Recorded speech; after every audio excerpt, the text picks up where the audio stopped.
Hello again, everybody. This is James Bartley, and I'm presenting to you the lecture that you should have received or heard and seen live at Preston, Victoria, but unfortunately, as you all know, the internet connection was not stable enough for me to give a presentation. So Evan and Stephen asked me to record my lecture and send it out through Evan to all of the people who attended the lecture.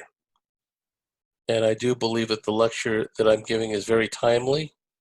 It is about aliens, UFOs, government, military knowledge of the same, and it has direct relevance and direct bearing to what's going on right now on the surface. This blatant effort to subjugate the human race, turn us against each other, mistrust one another, habituate us and condition us to not want to have any physical contact or even be in close proximity to other humans. We humans are by nature social beings. It is an innate part of our character that we want to be around those that we like and care about and love. And this effort at saving us is conditioning us to mistrust one another, to keep our social distance, etc., etc. I would argue that this is a non-human agenda, and that is why this lecture that I'm going to give right now is very timely. So without any further ado, let me screen share with you the lecture that I'm going to give, the PowerPoint presentation.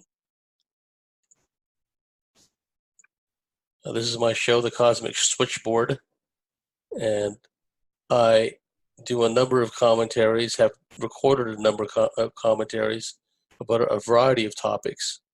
YouTube seems to take delight in taking down and banishing my commentaries. I've also interviewed some of the top investigators and researchers in a number of fields. And you can go to thecosmicswitchboard.com and peruse the many interviews and commentaries there. And, just pick and choose subject matter that you will find interesting.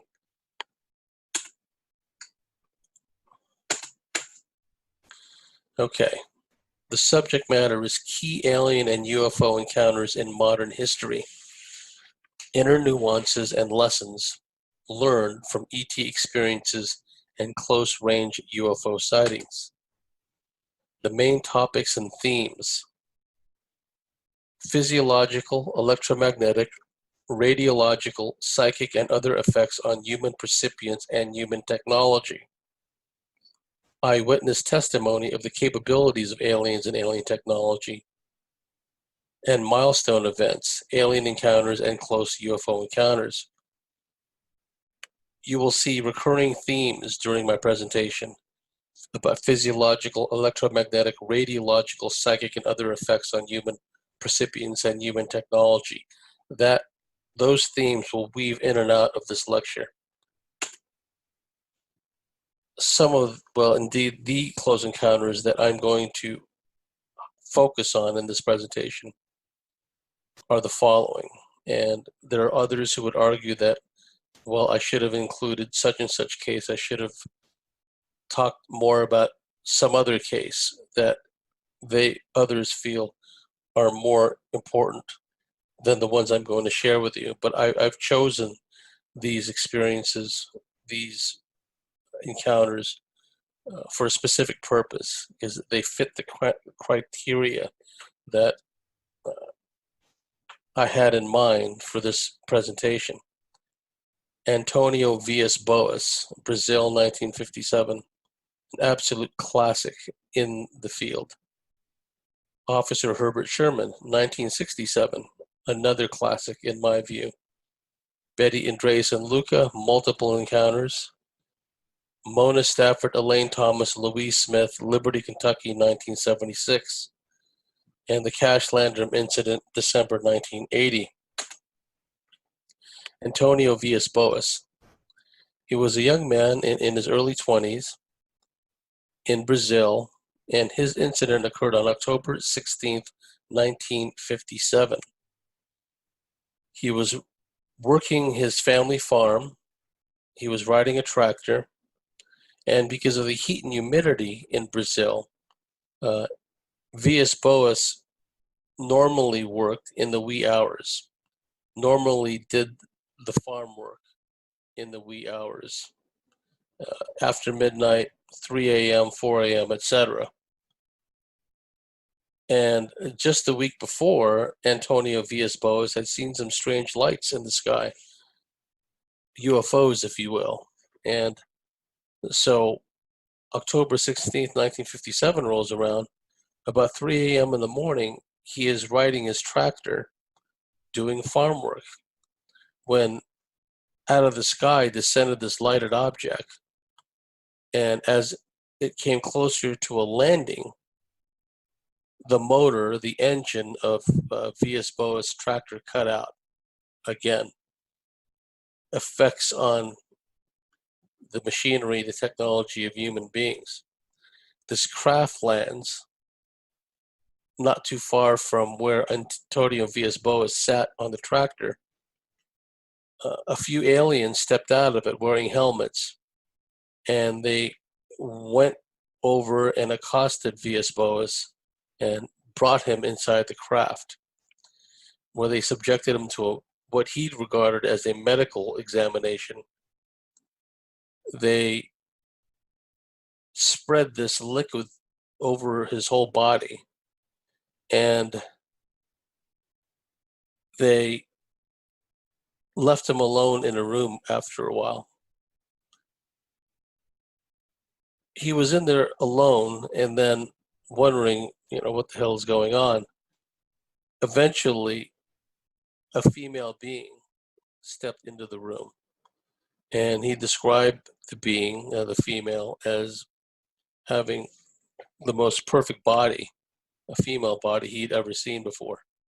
And it's been speculated that whether it was the liquid that was applied to his body, or perhaps because something he was made to ingest, or just natural arousal, whatever the case may be, Antonio Villas-Boas found himself highly aroused at the sight of this female alien, and the female alien was quite forward in letting Villas-Boas know that she wanted to have intercourse with him. Long story short, they had intercourse twice, if memory serves. And after the second sexual intercourse encounter, the woman got up and went to leave. She pointed to her belly, pointed to the sky, smiled, and walked out. A little while later, the other ETs came by, and they proceeded to give Antonio Villas-Boas a guided tour around the craft. And then they returned him to his field, and then they flew away. Now, Antonio Villas-Boas went and told people about this experience, and he was, quite perturbed by it, as you might understand. He then began to have side effects from this encounter: nausea, extreme thirst, aches all over his body, fevers. He was then sought out by this individual, Dr. Olavo Fontes, one of the great UFO researchers of all time, a Brazilian. And he talked with Villas-Boas about his encounter with this female being and other aspects of this UFO incident. And Dr. Olavo Fontes came away feeling that this was a legitimate experience, that Villas-Boas really did experience what he had described, that he was not lying, and he was not trying to fabricate a hoax. Not surprisingly, to this day, and myself included, many serious students of ufology, many serious UFO researchers, not those blinded or hindered by biases and whatever other shortcomings. But real serious researchers regard the Antonio Villas-Boas encounter as a classic in the field. And as many of us who do this research know, this concept of alien interest in human reproduction, human sexuality, etc., is a constant theme.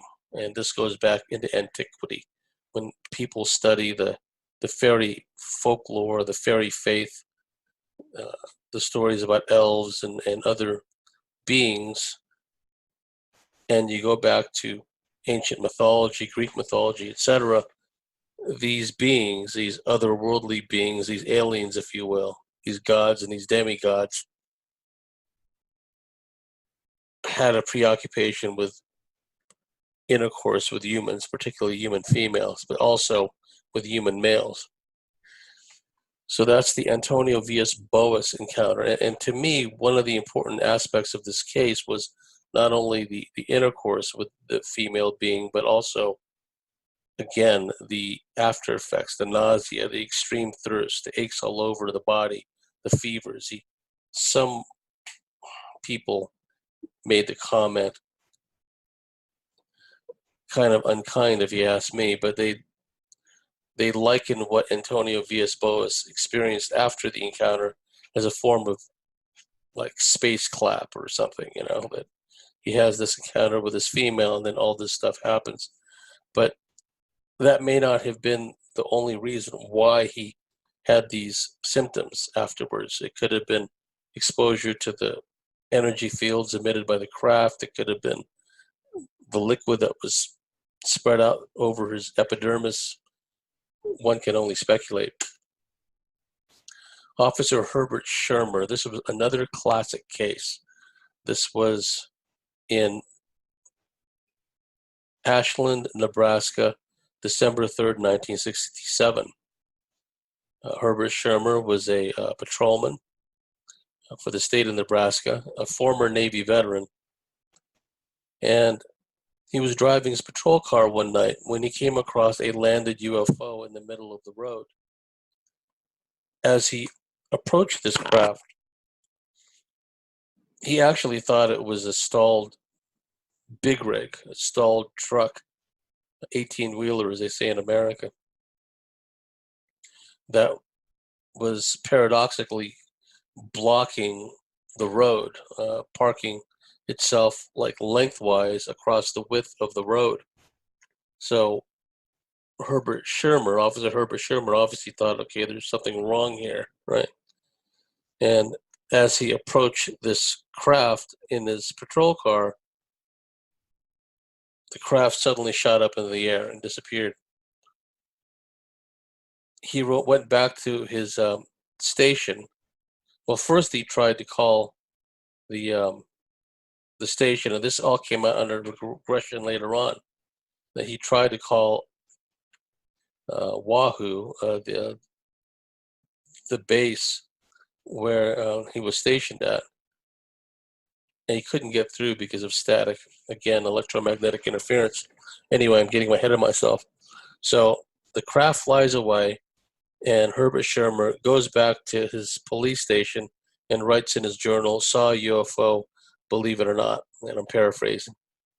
Well, he began to have nightmares, he began to have sleep disorders, and he began to suffer what some people would regard as PTSD, post-traumatic stress disorder. Eventually, he sought help, and Leo Sprinkle, the well-known UFO researcher and hypnotherapist, regressed Officer Herbert Schirmer, and out of him came a remarkable story. And this has happened many times in the past, and in years subsequent to Herbert Schirmer's encounter, where people see a UFO relatively close range, or sometimes very close range, and then their only conscious memory is the craft backing away and then flying away, and that's the end of the sighting, and that's the extent of the encounter. That's what these people think. That's the memory they're left with. They see a ship, and then they see the ship depart, but they don't know that something had happened in the meantime. Well, that was the case with Officer Herbert Shermer because he was regressed. Turned out he had a period of missing time. What happened was a ramp opened up on the side of the craft, and these beings stepped out of it. One of them pulled out like this rod-like or pistol-like device, aimed it at Herbert Shermer in the patrol car, and it shot out this glowing gaseous substance which surrounded the whole vehicle, the whole car. Then he went to the driver's window, and Officer Herbert Shermer uh, was looking out at him, and the entity asked him telepathically, "Are you the watchman of this place?" Apparently, there was a power plant nearby, and then the being reached over and gave Herbert Shermer what some would liken to a Vulcan neck grip. It grabbed him in the neck area and squeezed him, and then he passed out in pain. And then the next thing he remembers is being led onto the craft. And this is the commander of the craft. Interesting that he has an antenna-looking device on its left ear. There was a rather prominent serpent symbol on the chest of this entity. And he noted the eyes. He thought the eyes were very unusual because the pupils kept dilating, getting bigger and smaller. And he likened it to like a camera lens, zooming in and out, right? And this being spoke to him telepathically. They gave him a tour of the ship, described the propulsion system to him, showed him the propulsion system, the drive system, told him it was based on reverse electromagnetism. They told him that, and they gave him a demonstration of how they can tap electricity out of a power line because they took him for a short trip.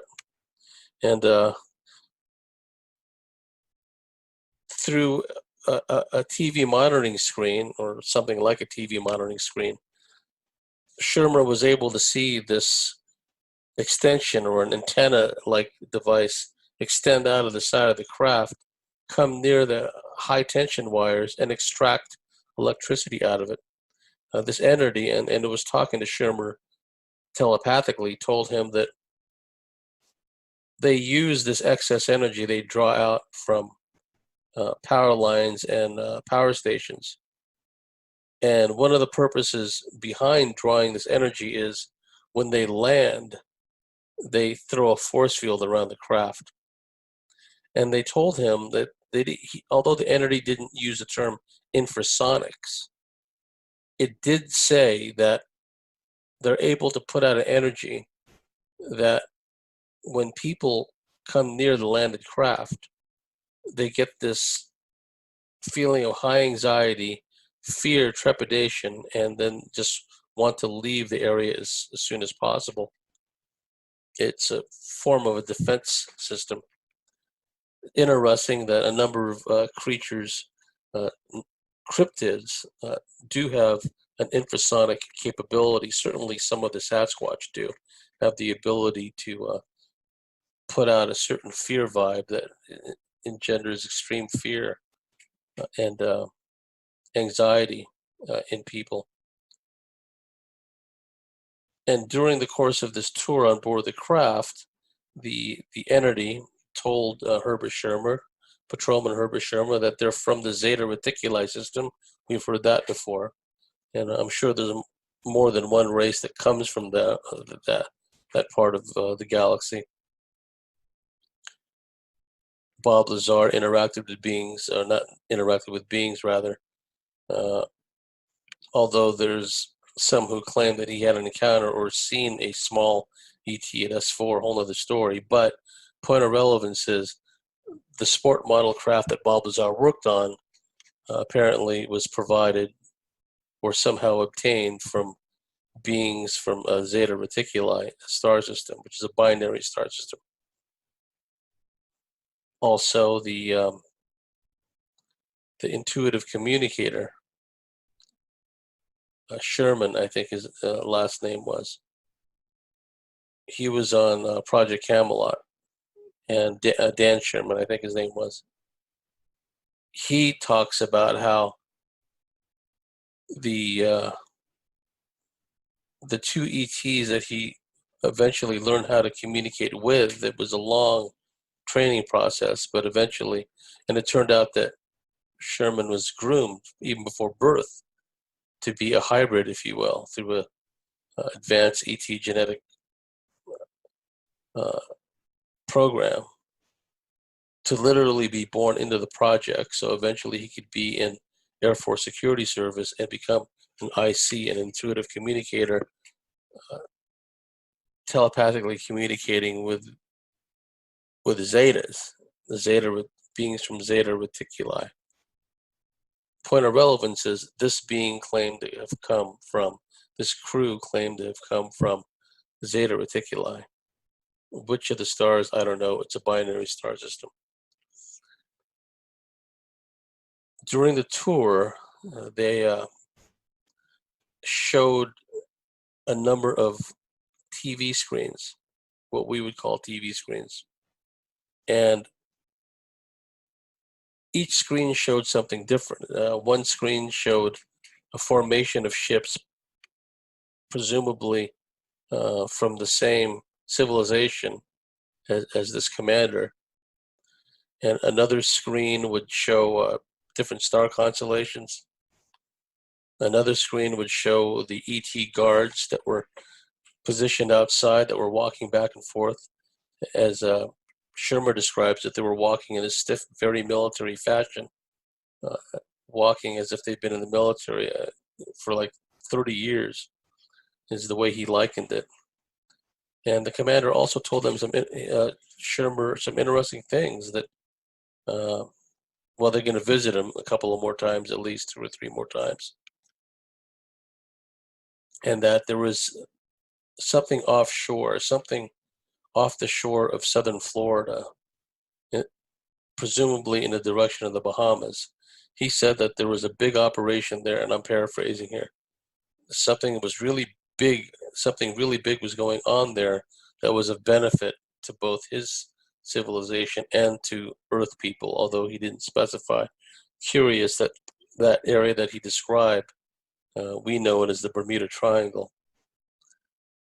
He also said something that was interesting, that some of the radar systems used by the military in America was having an effect on the navigation systems of some of their craft, causing them to lose, their navigational guidance system.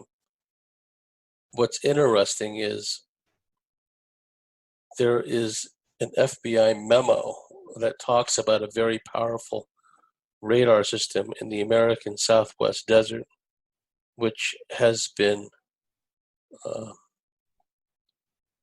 seen as the cause for causing one or more alien craft to lose its stability in flight and crash land. Scott Ramsey, who wrote the book UFO Crash at Aztec, is satisfied that he found the site for this very powerful radar station, which may have caused the large saucer to crash in Aztec, New Mexico in March 1948. Point of relevance was, fast forward to 67, here's this ET telling Herbert Shermer that, yes, there's something about your radar that's having an effect on the navigation systems of some of our ships. And he used, the captain here, the commander, used the term ionization. So the Herbert Shermer case is very interesting. He went through a lot of ridicule, a lot of harassment. His car was blown up, right? So I still consider the Herbert Shermer case to be one of the top UFO encounter cases of all time.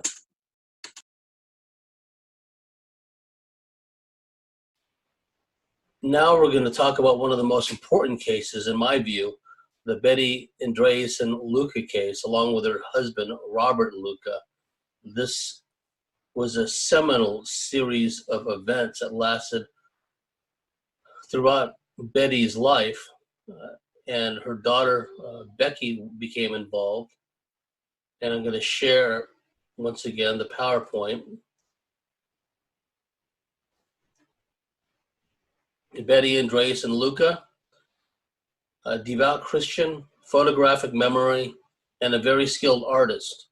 And it's a good thing because she was able to draw things which she had experienced, which otherwise would have defied normal verbal description. Her case is one of the most important there is, in my view, because it gives us keen insight into a particular alien culture. There's two ET races in particular in her experiences that she's seen the most of. One is this gray faction, the large bulbous heads, the big wraparound eyes, teardrop-shaped eyes, which are really eyepieces, coverings. And also this taller, human-looking race, upwards of 7 feet tall, Caucasian, long flowing hair, white hair or blonde hair, oftentimes wearing a gown. And these are described as elders. Now, Betty's experiences happened during childhood all the way up. And the books to read about her story are The Andreasson Affair, Andreasson Affair Phase 2, The Watchers, and Watchers 2. And the lead investigator in her case was Raymond E. Fowler, who himself is an alien abductee and an outstanding investigator. He is a former member of the, if memory serves, Air Force Security Service. He also worked for Sylvania on working on the electronics for ICBMs with nuclear warheads. This is an experience in 1967 in, memory serves, Ashburnham, Massachusetts. Again, the metaphysical capabilities of these beings. She saw this being enter through the front door, and it came through in phases. She drew it here, where it didn't come in all as one integrated entity. It came in almost in a ghostly pattern, except parts of it, or you can see from the illustration, I mean, words fail me at the moment, but you get the impression of what this being was capable of doing. They told her at one point that the reason they're able to go through solid objects is because matter, as we understand it, is very loose. The atoms and the molecules that make up solid matter are very loose, and it's just a question of altering their density, altering their frequency, that allows them to pass through objects. This is an example of Betty's ETs coming to the rescue, which shows that there is some degree of conflict between the various ET races. In this case, it was another faction of the so-called ubiquitous Greys that abducted Betty Andreasson Luca and her husband, Bob Luca, when they were at a drive-in theater in America. They were abducted by this other group of Greys. Her regular group of Greys that she interacts with a lot knew this was happening. They interceded, they intervened, and you can see that tall, human-looking being in the middle there. That's one of the elders. They came and they banished the other Greys and rescued Bob and Betty Luca. And the reason the books, the third and the fourth books were called The Watchers was because Betty was on board a craft on an occasion, and this gray being, she was in a part of the craft that reminded her kind of like a greenhouse or a arboreum, if you will, where there was all these plants all over the place. And this gray being was looking at one of these plants, and Betty asked her what the being was doing. And the being, the gray, told her they collect every seed and every plant on Earth, and many people have observed this. Excuse me, they've observed grays in particular collecting plant samples. And this gray told Betty that not only do they collect these plants and seeds, but they watch over the affairs of mankind and the planet. And they refer to themselves as the Watchers. And that's where the term came for the second and the third book. They also told her that the human race will eventually become sterile and will not be able to reproduce. And we're already seeing that in the so-called developed world, particularly America. We're already seeing what amounts to zero population growth because of the malign influence of the allopathic medicine, the toxic foods, all of the things that basically attack the human reproductive system for men and women.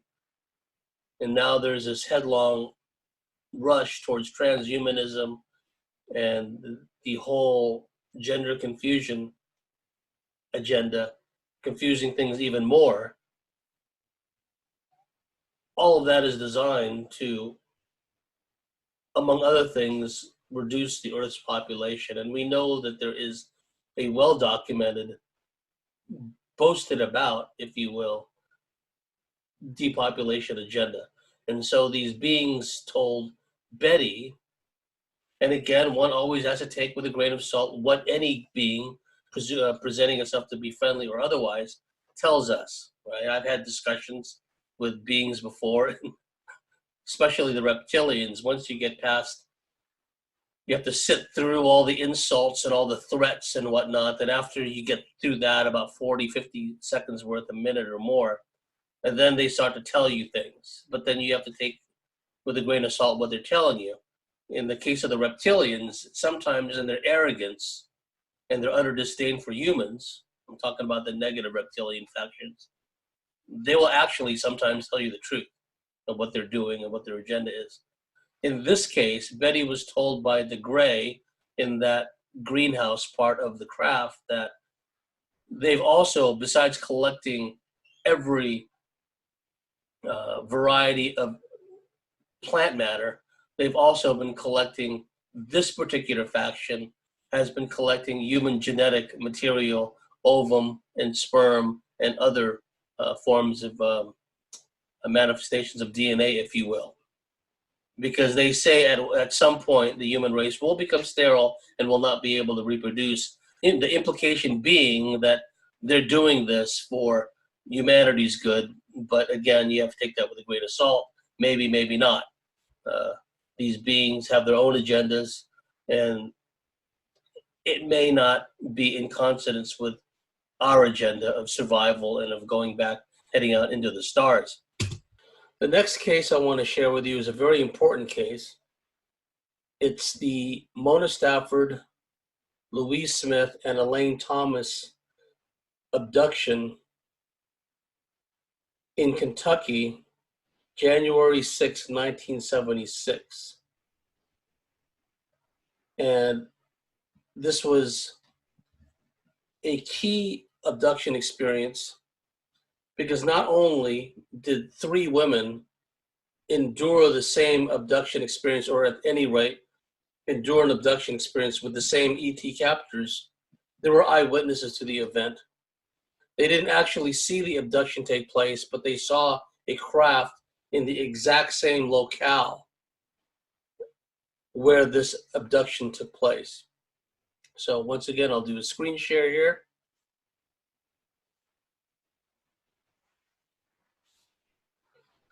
Liberty, Kentucky abduction, Mona Stafford, Elaine Thomas, Louise Smith, January 6, 1976. And you can get a lot of information about this on the UFOinsight.com website. And this occurred January 6, 1976. It was Louise Thomas, it was Mona Stafford's birthday. And she wanted to celebrate with her two friends, Elaine Thomas and Louise Smith. So they went to a restaurant called the Redwood Restaurant in Lancaster, Kentucky, about a 45-minute drive from their hometown of Liberty, Kentucky. So they went to this restaurant and dined. They didn't drink any alcohol, and they stayed till about 11 p.m., and then they decided to drive home. It would have been a 45-minute drive. So right around 11:15 p.m. on 6 January 1976, these three women drove back to Liberty, Kentucky, and they were driving along Highway 78 in Kentucky. And during the drive back, the three women noticed a strange object in the sky glowing a bright red color. At first, Mona thought that the object was a plane that was about to crash. As the object came closer, each could clearly make it out to be a metallic gray disc with a glowing dome on top. A line of red lights moved around the middle of the disc, while further red and yellow lights emerged from the underside. And there was also the presence of a bluish beam which emanated from the bottom of the craft. As the object got closer to the car, Louise discovered she no longer had control of the vehicle, which was now moving rapidly down the road at over 80 miles per hour. Mona was sitting in the passenger seat. She tried to reach over and gain control of the vehicle to help Louisa gain control of the car. However, the steering wheel remained locked, and the speed of the vehicle continued on about 85 miles per hour, which is quite fast. The craft followed them, above them. At one point, a blue beam shined inside the car, illuminating the interior of the craft with a pale blue light. And Louise would later recall that the vehicle began to fill with a haze-like air, a sort of fog. And this has also been described by other eyewitnesses in UFO alien encounters. Shortly after, each woman began to feel an intense burning sensation and pain in their heads. A bump, quote unquote, momentarily stopped the car before it was pulled back viciously, and then they blacked out. The next thing they knew, they were back on a quiet road with a car in motion heading towards Liberty, Kentucky. Each of them recalled the encounter with the UFO, but not how they arrived at their current position in a moving car going down the road in the direction of their intended destination, heading back home to their hometown of Liberty, Kentucky. They could still feel the burning sensation on their bodies, and each woman was agitated, confused, and frightened, as you can well imagine. When they stepped inside the house, Louise Smith's house, they realized that their 45-minute journey, what should have been a 45-minute journey, had taken over 2 hours, which meant that they had about 80 minutes of missing time. 80 minutes of missing time, which they could not account for. They contacted local police, and they contacted the local Navy recruiting station. And for whatever reason, the naval recruiting station contacted the media, and that's how their case became well known. A number of UFO researchers contacted them, including Jerry Black of the Mutual UFO Network, who conducted a preliminary investigation with them. The women were first reluctant to talk about their experience, as you can imagine, because they were still suffering the after effects, the shock of the experience. It had just happened. It was fresh to them. There's Mona Stafford giving an interview years later after her two friends, Elaine Thomas and Louise Smith, had passed away. That's a sketch of the craft. You can see the size of it pulling the vehicle up into the air.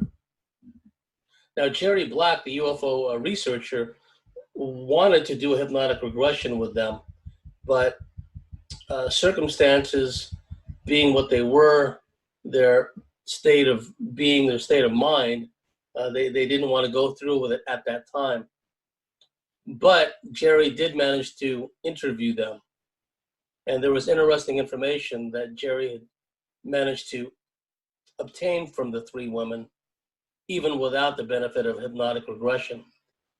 All of the women had eye infections from the burning they had felt in the car.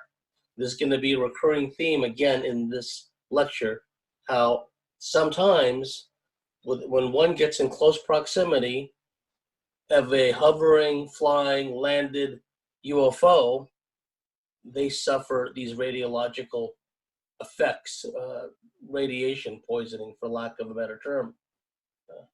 So they suffered eye infections from the burning heat sensation they had felt in the car when this craft was following them, flying directly above their car. Louise had a $50 size pink gray mark on the back of her neck. One of my dear friends, she's since passed away, Donna Hendershot, she's had a lot of MyLab experience. She had a lot of MyLab and alien experiences when she lived. In fact, she and I had shared experiences together. We used to have group abductions sometimes back in the day, myself and some of my close colleagues.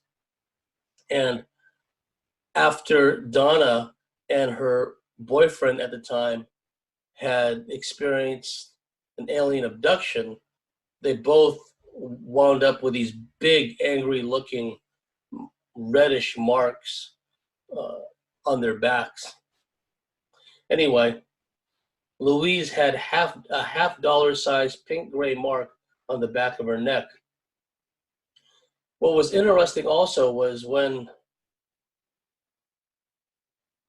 one of the women came home, Louise, her pet parakeet, which would usually be very happy when she came home, instead became terrified. The parakeet tried to basically escape. It was flying into the side of the cage and went berserk in a state of total panic. This parakeet did. What Jerry Black, the MUFON investigator, then did was to kind of test to see if other birds, other pet birds, would have a similar effect when Louise Smith approached them. What Jerry did was he had Louise Smith walk up to these other pet birds that were in cages, test birds, if you will, to see what the bird's reaction would be. And it was the same pretty much as her own pet parakeet. They basically went crazy. So there was something about, I'm guessing, some kind of residual energy that had latched onto Louise Smith, so that when she approached her pet parakeet, and also when she approached the later test birds, they all went crazy because the birds felt this energy or something that was in and around Louise Smith. Louise Smith also had an interesting problem with her wristwatch. It was not keeping time properly. The minute hand was moving at the pace of the second hand for some time afterwards. And in other words, the minute hand was moving along in sync with the hour hand.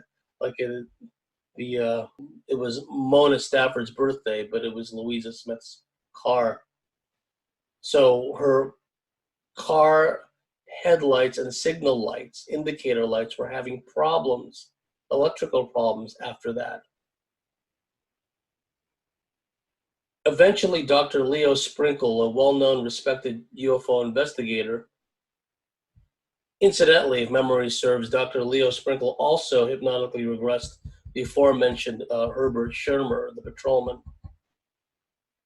And what came out of the regression was that when the car had experienced a bump, which was each woman's last conscious memory, it had been lifted up by some strange traction beam into the craft. Each woman was then subjected to a physical examination and each recalled their bodies held down by a force they couldn't locate. I remember a similar thing when I was abducted on one occasion where there was nothing physically restraining me on this table, and I was made to do all these involuntary movements, but there was nothing restraining me, nothing touching me. By all appearances, I was just laying on a plain-looking table. And these women described something similar, that they were held down by some invisible force. Their bodies were scanned, and they could occasionally feel an unpleasant pressure on their limbs. Each woman would also recall a strange warm liquid which was carefully applied to their face and upper body. This is similar to what Antonio Villas-Boas described, where these aliens, when he was pulled on board, they applied some liquid with some kind of sponge-like material onto his. They'd stripped him naked and they rubbed this liquid all over his body. All three women would describe shadowy figures that would float or glide around them. Every now and then they would notice eyes hovering over them. Others have described that too. So this probe-like device which hovered over their bodies and scanned them. Despite the haziness of descriptions, all describe these figures as humanoid with jagged hands and around 4 feet. Although they couldn't recall the content of the communication in any detail, each woman would state that the strange humanoids would use telepathy to talk to them. Mona would later further recall that she had at one point was looking down at a table. On it was a helpless woman with several creatures dressed in white examining her. She wasn't sure if it was one of her friends or even herself, who she was viewing from an out-of-body experience. Again, this has been described by other alien abductees. In the midst of an alien abduction, for whatever reason, maybe it's proximity to the aliens, maybe it's exposure to the energy fields present within the craft, sometimes these abductees describe spontaneous alien, rather out-of-body experiences inside the craft. And sometimes these abductees say when they come out of their body, the aliens actually get mad at them for doing that sometimes. And there were other witnesses who had seen what had happened, not exactly the abduction itself, but seen a low-flying object shooting a beam towards the ground, seeing a craft in the near vicinity of where all this happened. So the key points, the key takeaways from this story is the craft following these women as they drove along. Remember, they're just minding their own business. They just want to go out and celebrate Mona Stafford's birthday. So they take her to Mona's favorite restaurant, a 45-minute drive away. On the way back, instead of a 45-minute drive, it turns into over 2 hours, missing time after they had an encounter with this craft. They felt a burning sensation. Afterwards, they had inflammation in their eyes. Louise Smith had a big reddish gray mark, and they were suffering the after effects of what seemed to be radiation poisoning. And according to some of the reports, what was interesting was I mentioned that when Louise Smith was driving, this craft had taken control of the car. She was speeding along at 85 miles an hour. She wasn't in control of the car. She had her foot off of the accelerator. And Mona Stafford from the passenger seat reached over and tried to gain control of the car, but she couldn't do anything about it either. Louise told her she's not in control. And according to some reports of this case, there was a stretch of road where this incident occurred that was a windy, curvy road.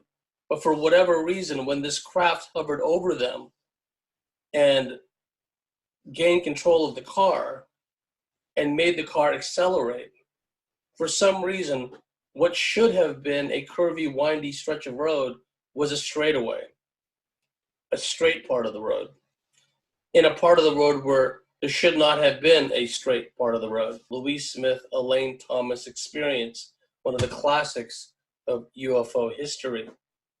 The Cash Landrum incident, Betty Cash, Vicki Landrum, and Colby Landrum, December 29, 1980, near Huffman, Texas.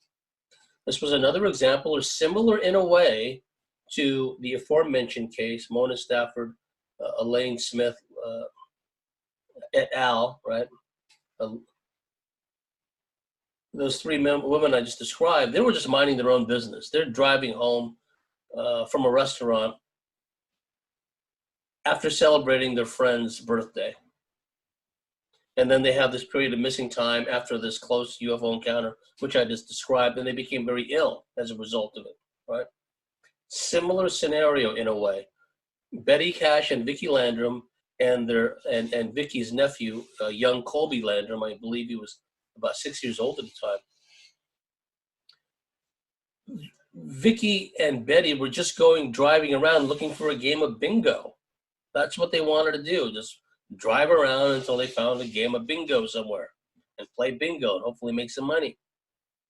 And what happened was they're driving along near Huffman, Texas, this outside of Houston, and they come across this large diamond-shaped craft that was hovering over the road. There was flame shooting out from the bottom of the craft.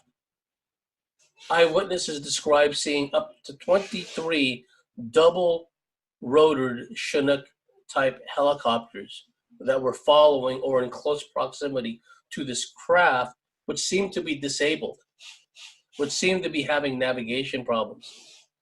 So Betty, and I think Betty was the one that was driving,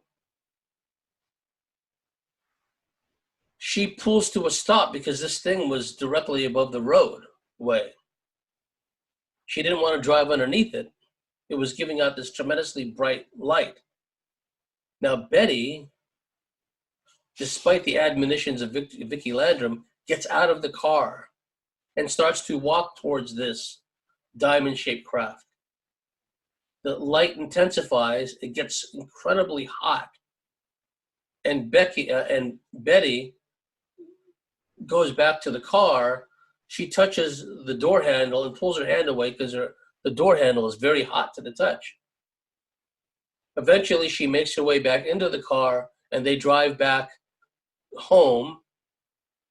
Betty drops off Vicki Landrum and Colby Landrum, and then Betty goes home to her house. That night, Betty and Vicki and Colby, and in particular Betty Cash, become desperately ill. Long story short, Betty comes down with cancer, her hair falls out, her eyes become extremely inflamed. She suffers extreme manifestations of radiation poisoning.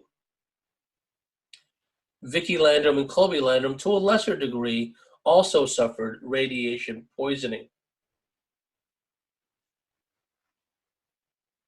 What was interesting also was a day or two after this incident, where that craft hovered over the roadway was a patch of scorched asphalt, bitumen, as you would call it here in Australia, scorched asphalt from the flame generated from the bottom of this craft. Eyewitnesses reported within a day or two, a work crew came along with a bulldozer and scooped up that part of the roadway and then repaved it. We've heard this before in certain crash sites, UFO crash sites, where after the craft, bodies, and whatever debris is taken away, then work crews will come in with earth-moving equipment, bulldozers, etc., and redo, if you will, the area. Make it even look different than what it looked like originally before the craft crash landed. Well, something like that happened here in the Cash Landrum incident, that occurred on December 29, 1980, Huffman, Texas. A work crew came along and removed the part of the road where this diamond-shaped craft hovered directly above.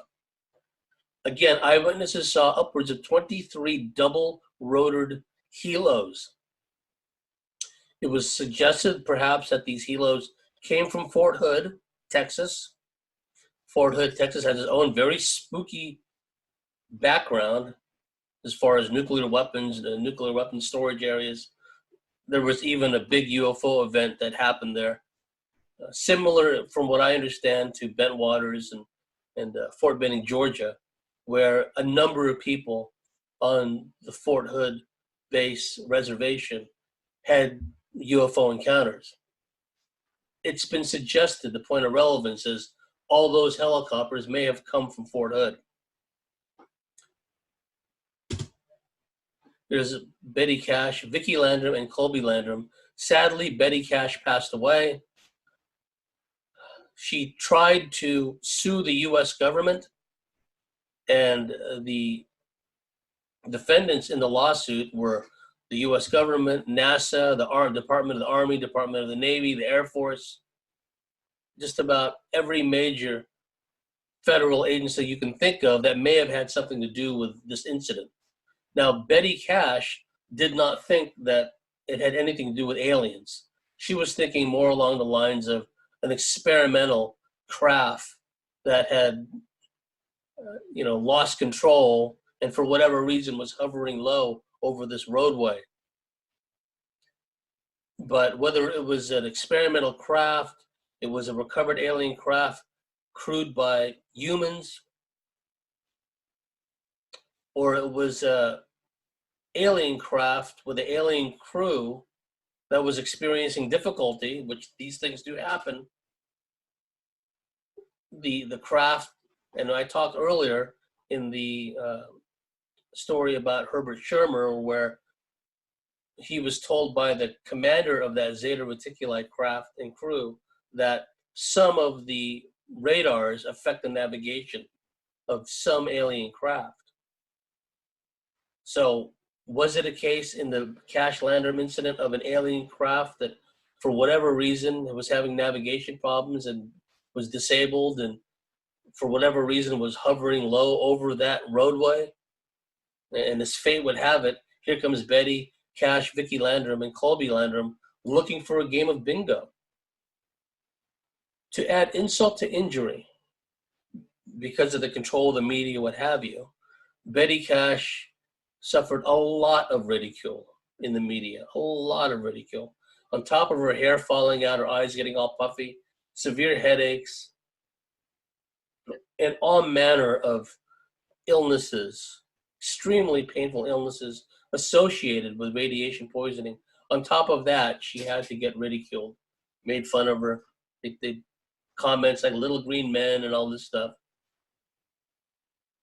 I consider her to be one of the true martyrs of the UFO field and UFO history. And if there's any justice in this world, Betty Cash, Vicki Landrum, Colby Landrum. And Colby Landrum is an adult now.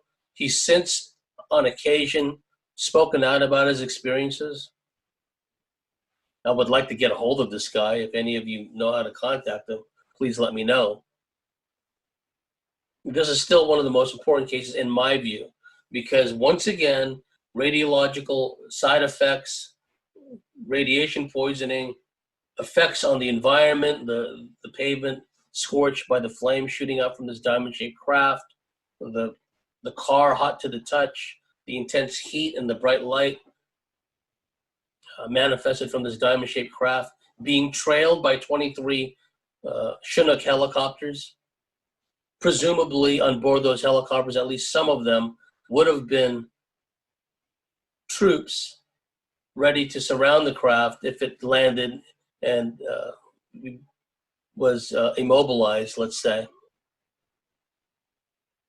Because it could have been a case where they were following this craft in the hopes and anticipation of it settling down, crashing, or just settling down, as in the case of Kecksburg, Pennsylvania, 1965. This acorn-shaped craft just slowed down and came to a stop in a creek bed in Kecksburg, Pennsylvania, 1965. It could have been a similar scenario here, where they're hoping this thing either just crashes abruptly or just comes down to a stop and lands on the ground. Helicopters would descend land, disgorge troops. They would set up a perimeter, stop all unwanted citizens from entering the area, and set up a crash retrieval. Betty Cash, Vicki Landrum, Colby Landrum, a tragic case by any standards. Tragic case. Okay. Again, the reason I structured this lecture the way I did was this is the kind of lecture that I would have liked to have had when I was first coming to grips with these experiences. I would have liked to have known what civilians had experienced as a result of being in close proximity to an alien craft and or being abducted by them, as the case with Mona Stafford and her two friends, the case with Herbert Schirmer, the case with V.S. Boas. Now we're delving into the more military aspects. Key military ET UFO encounters. And again, it's very subjective. Some people would say, well, why didn't you include this case? Or why didn't you include that? Everything I took into account had to do with the main themes I was talking about. Okay? And these cases fall into the main themes, the main patterns. U.S. Air Force F-86 Sabre pilots on special recon missions obtains gun camera footage of UFOs from 1953 to 1954, and I know personally the principal witness. ET UFO close surveillance of nuclear weapons production plants and nuclear weapons bases, 1948 to 1980, and they're ongoing. Mass abductions of military personnel, Fort Benning, Georgia, September 1977. I was personal friends with the primary witness of that case, who since passed away. Mansfield, Ohio Army Hilo UFO encounter, again, one of the classic cases, October 1973. The close encounter of an Army Reserve helicopter over Mansfield, Ohio with a UFO, and then the after effects of that, which is absolutely important and relative to germane to our discussion here. The UFO crash retrieval, South Haven Park, Long Island, November 24th, 1992. Craft could have been shot down, depending on your source, by a highly powerful technological development at Brookhaven National Labs, which I'll get into. Guy Kirkwood, F-86 pilot, like a lot of witnesses, endured a lot of harassment, a lot of ridicule, a lot of debunking. I knew this guy personally. One thing I know about military aviators, military pilots, naval aviators, especially the fact that once their flying career is over in the military, very often, because they want to continue flying, they wind up going into the civilian airline world, either with civilian airliners, with passenger aircraft, or cargo aircraft. Very common. And another thing about these aviators is that's all they ever talk about is planes, flying. Guy Kirkwood was an F-86 Sabre pilot. In 1954, he was part of a top secret operation. He and three of his colleagues were part of a reserve squadron. And they were pulled into this program run out of the Pentagon. The Pentagon sent someone named Colonel Peterson, who was, by Guy Kirkwood's account, an excellent flyer, an excellent pilot, but a real bastard, a real SOB, a real strict disciplinarian.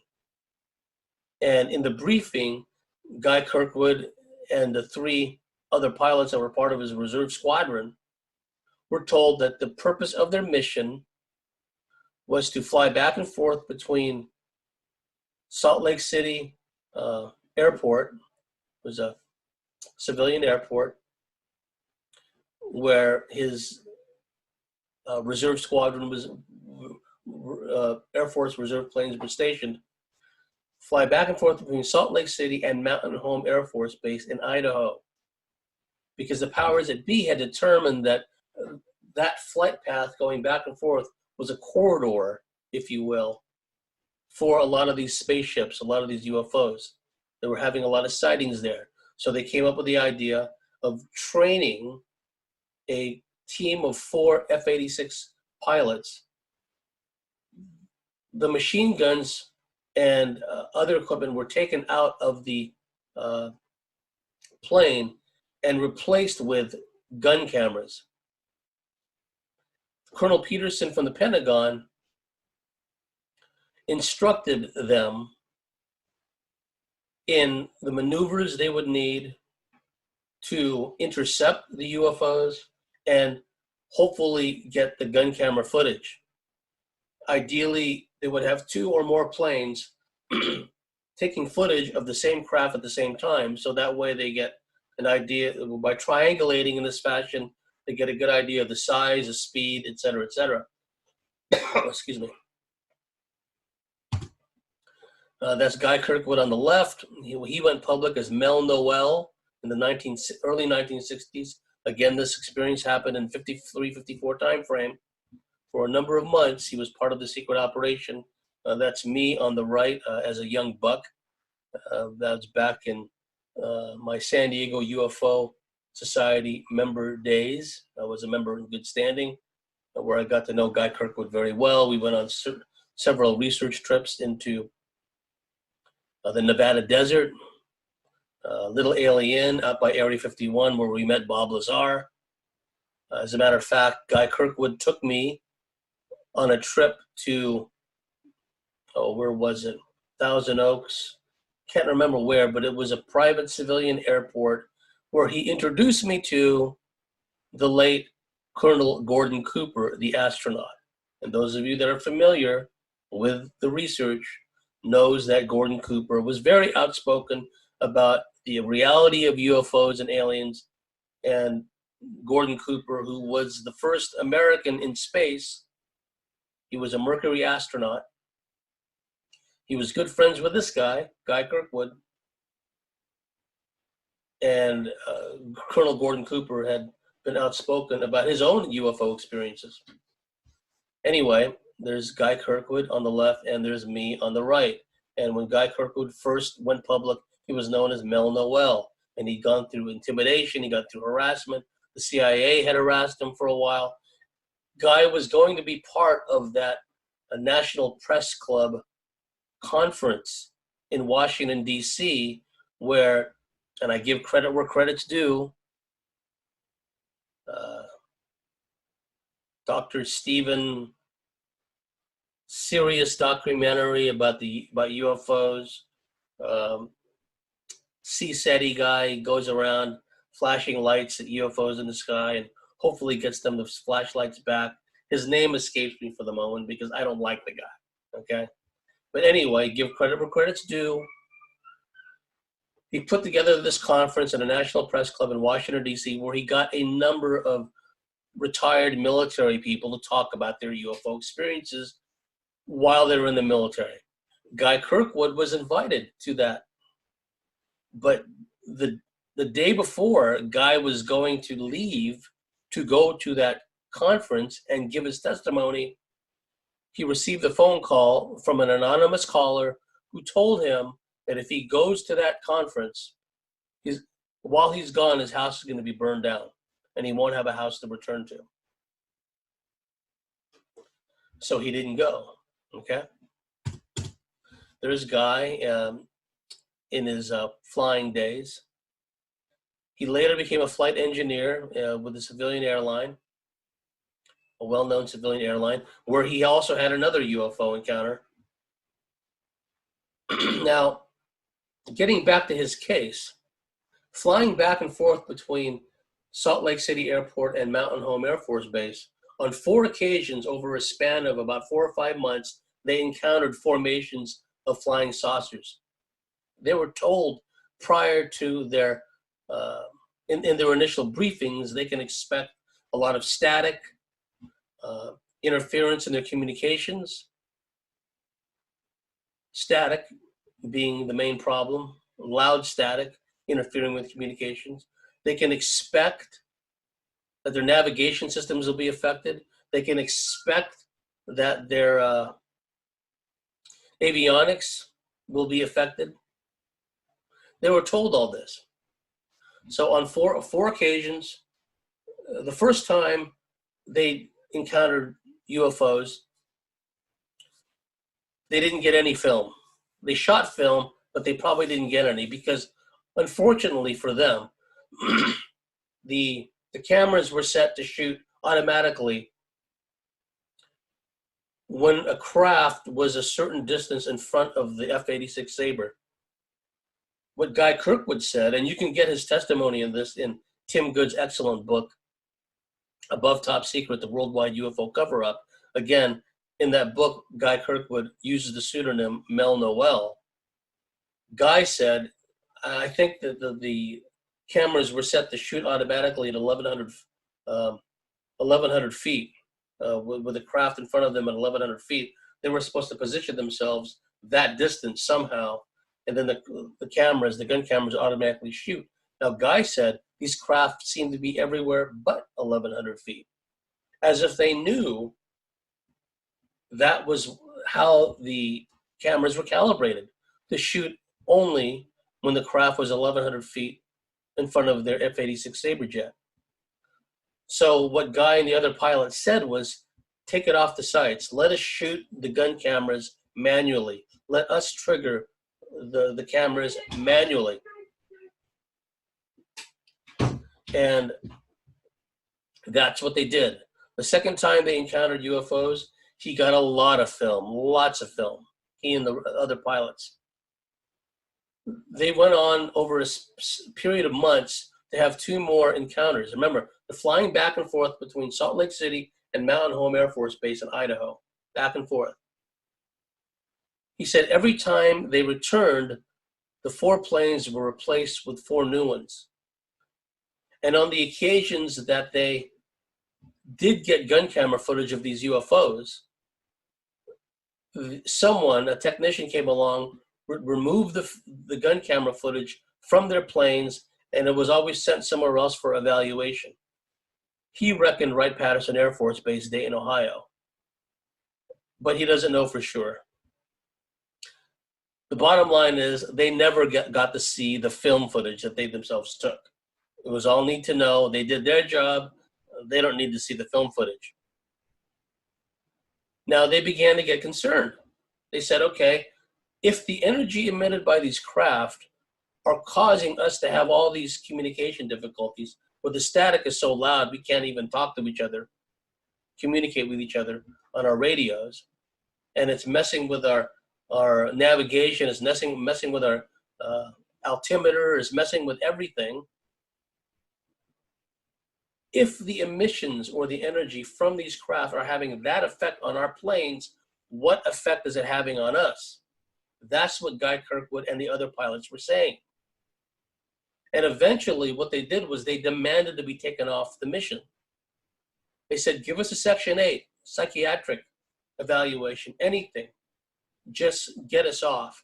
Because they started to have after effects. Again, the theme of this, part of the theme, is the after effects. I know a lot of you out there have had your own ET encounters and whatnot, but it's always important to be cautious when we're dealing with craft because of the energies they emit, because of the unknown intentions of the occupants of the craft, could be malign intentions, right?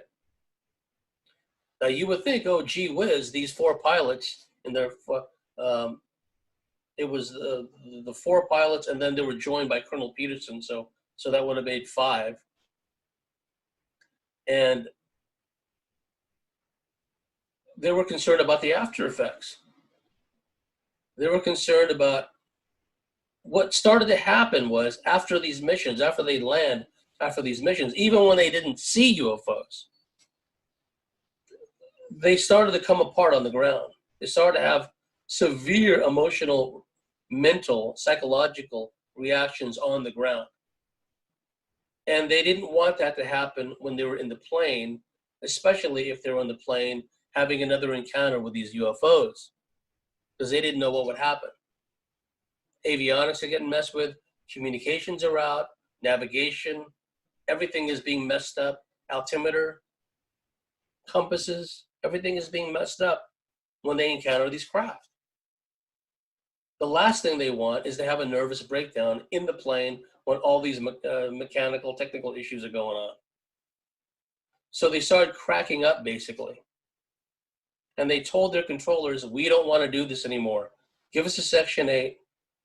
Give us a psych eval, whatever. Just get us off. And they did. Eventually, they took them off this top secret mission. Again, over a span of 4 months, if memory serves, they had 4 encounters with these craft, groups of them, not just single craft. First time, they didn't get any gun camera footage because the craft wouldn't stay in the right place in the sky, 1,100 feet in front of their craft, of their planes. But the other times, they did get a lot of gun camera footage. Now, there's an interesting sidelight to this story, too. Colonel Peterson, that hard-ass colonel from the Pentagon that was sent by the Air Force to train them, he mentioned the guy Kirkwood that he's been having contact with some of these aliens. Now, this is a time, remember, look at the context in UFO history. This is the contactee era. There are people that were going around that were heavily ridiculed, especially by mainstream ufologists, nuts and bolts, lights in the sky types. Oh, they had their engineering degrees and their scientific degrees, and they want to keep everything at this lights in the sky, at arm level. It's all about the craft, not about the occupants inside the craft. It was like that for a long time in ufology because of the malign influence and the infiltration of intelligence into the UFO field. So when these people come along and said, I've been having ongoing encounters with these human-looking beings, and I would argue we look like them, they don't look like us. I mean, if they've been flying throughout the cosmos and going into other dimensions in these super advanced craft, and they happen to look human, perfectly human, I might add, more perfect than we, because a lot of times the contactees said that they didn't have a blemish, they didn't have a freckle. It was like they had figured out genetics to the point where they can make themselves look like perfected human beings. Some slight differences besides the technology, intelligence, like we can make our fingers fold over in this direction. Some of these human ETs were able naturally to make their fingers, which is kind of creepy if you ask me, bend naturally this way for whatever reason. I don't know what they'd be grabbing or whatever, or how useful that would be. But some of the contactees described that. And they also described how their faces were perfectly symmetrical. Their eyes, their mouth, everything was perfect. No freckles, no blemishes, no moles, not a hair out of place. Anyway, it seemed that Colonel Peterson had made contact with one of these beings. It's like they sought him out because they knew he was the leader of this particular unit that was going around doing these photo intercepts. And what a number of contactees have reported is that sometimes some of these human-looking ETs have invited these contactees to go away with them, to leave Earth permanently. Bye-bye. Some of these contactees took them up on it. They left, and they were never heard from again. Some people took a pass on that. No, I kind of like it here on Earth.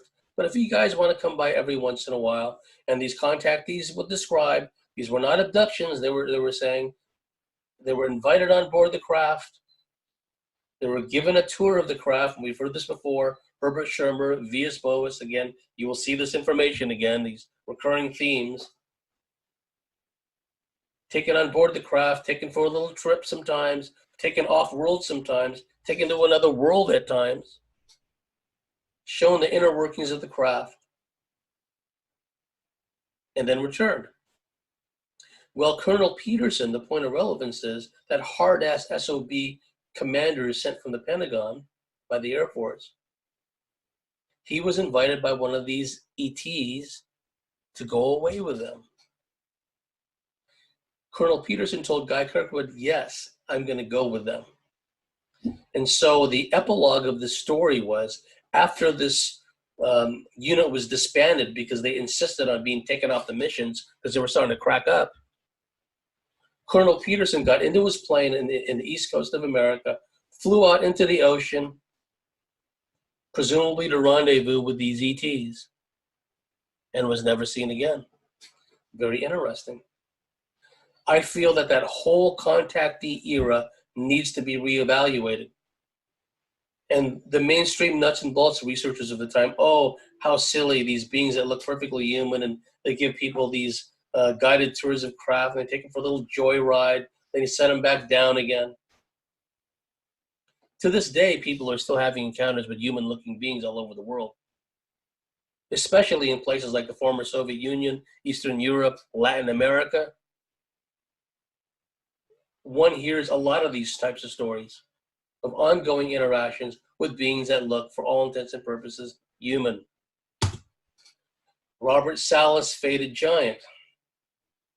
Unfortunately, Robert Salas has joined the camp of hating Larry Warren, and I'll get more into that. Larry Warren, yet again, like Guy Kirkwood, there was a lot of mainstream researchers who thought Guy was full of it. Oh no, this story, he just made it up. He wants fame and fortune and all this other stuff. You see, the first ring of defense for the powers that be is always the UFO community. The UFO community is its own worst enemy because of the infiltration and the egos and empires involved. So rather than say, okay, Guy, let's hear your story, no, let's talk trash about Guy. Let's talk trash about Bob Lazar. Let's talk trash about Larry Warren. The guys that are actually out there risking everything to get this information out, they're the first ones to be raked over the coals, and the ones that are doing the raking, invariably, initially, is the UFO community itself. To his credit, Robert Salas initially came out with this story when this is March 1967, Malmstrom Air Force Base. UFO shut down nearly 20 nuclear missiles, known as Oscar Flight. What they do is they disperse these nuclear missile silos over hundreds and sometimes thousands of square miles in places like Montana, North Dakota.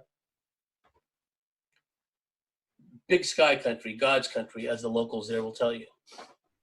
That way, if the Soviets at the time or the Russians nowadays hit one of these sites with their own nuclear or thermonuclear missiles,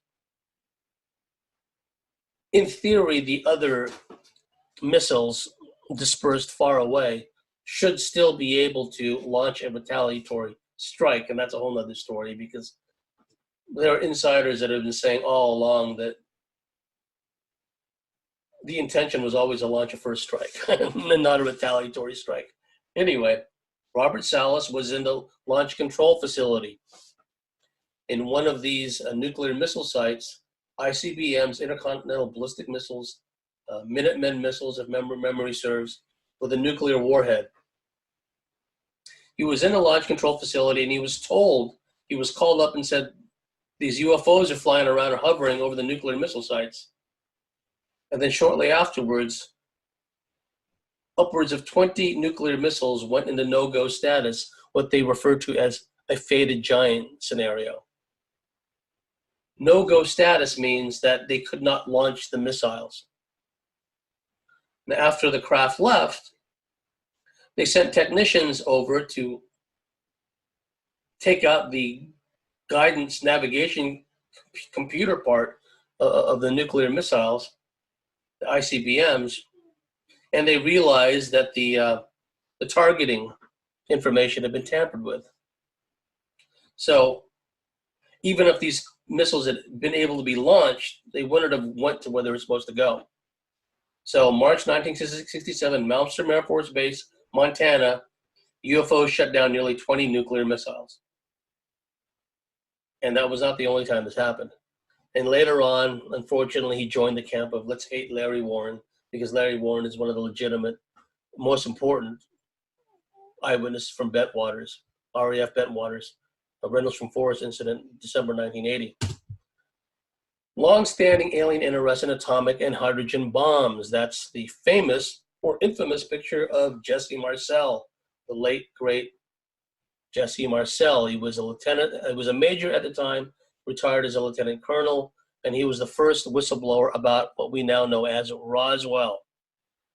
He's there in the office of the 8th Air Force commander at the time, which was the parent organization of the 509th Bomb Group based at Roswell, Walker Army Air Force Base, Walker Army Field in Roswell, New Mexico, the home of the 509th Bomb Wing, which was this known as 509th Composite Group in World War II, which was the group, the air wing that dropped the nuclear weapons on Hiroshima and Nagasaki. It was a highly secret organization, and of all the Air Force units to recover craft, it turned out to be the 509th. Now, again, this underscores this interest that the ETs have in the nuclear weapons capability of the human race. And the picture there is the infamous picture when Jesse Marcel was ordered to pose with tin foil and balsa wood and bits of junk, which made up supposedly a recovered weather balloon. This was in the office of General Roger Ramey, 8th Air Force commander, 8th Air Force being the parent group of the 509th Bomb Wing. This picture was taken in Fort Worth, Texas. Lieutenant, at the time, Major Marcel flew in with some wreckage and presented some to General Roger Ramey and his Chief of Staff, Colonel Thomas Dubose. Interesting, Colonel Thomas Dubose, before he died, gave a videotape deposition in which he said straight up that the weather balloon story was a cover. They really had recovered an alien craft and all that implies, including the alien bodies. So the point of relevance here is 509th Bomb Wing, same unit that nuked Japan, World War II. At the time, still in 1947, the time of Roswell, the only nuclear-armed bomb wing in the world. For whatever reason, alien craft came to grief. There was more than one retrieval, and the wreckage, the bodies, were recovered. The incident we now know was Roswell.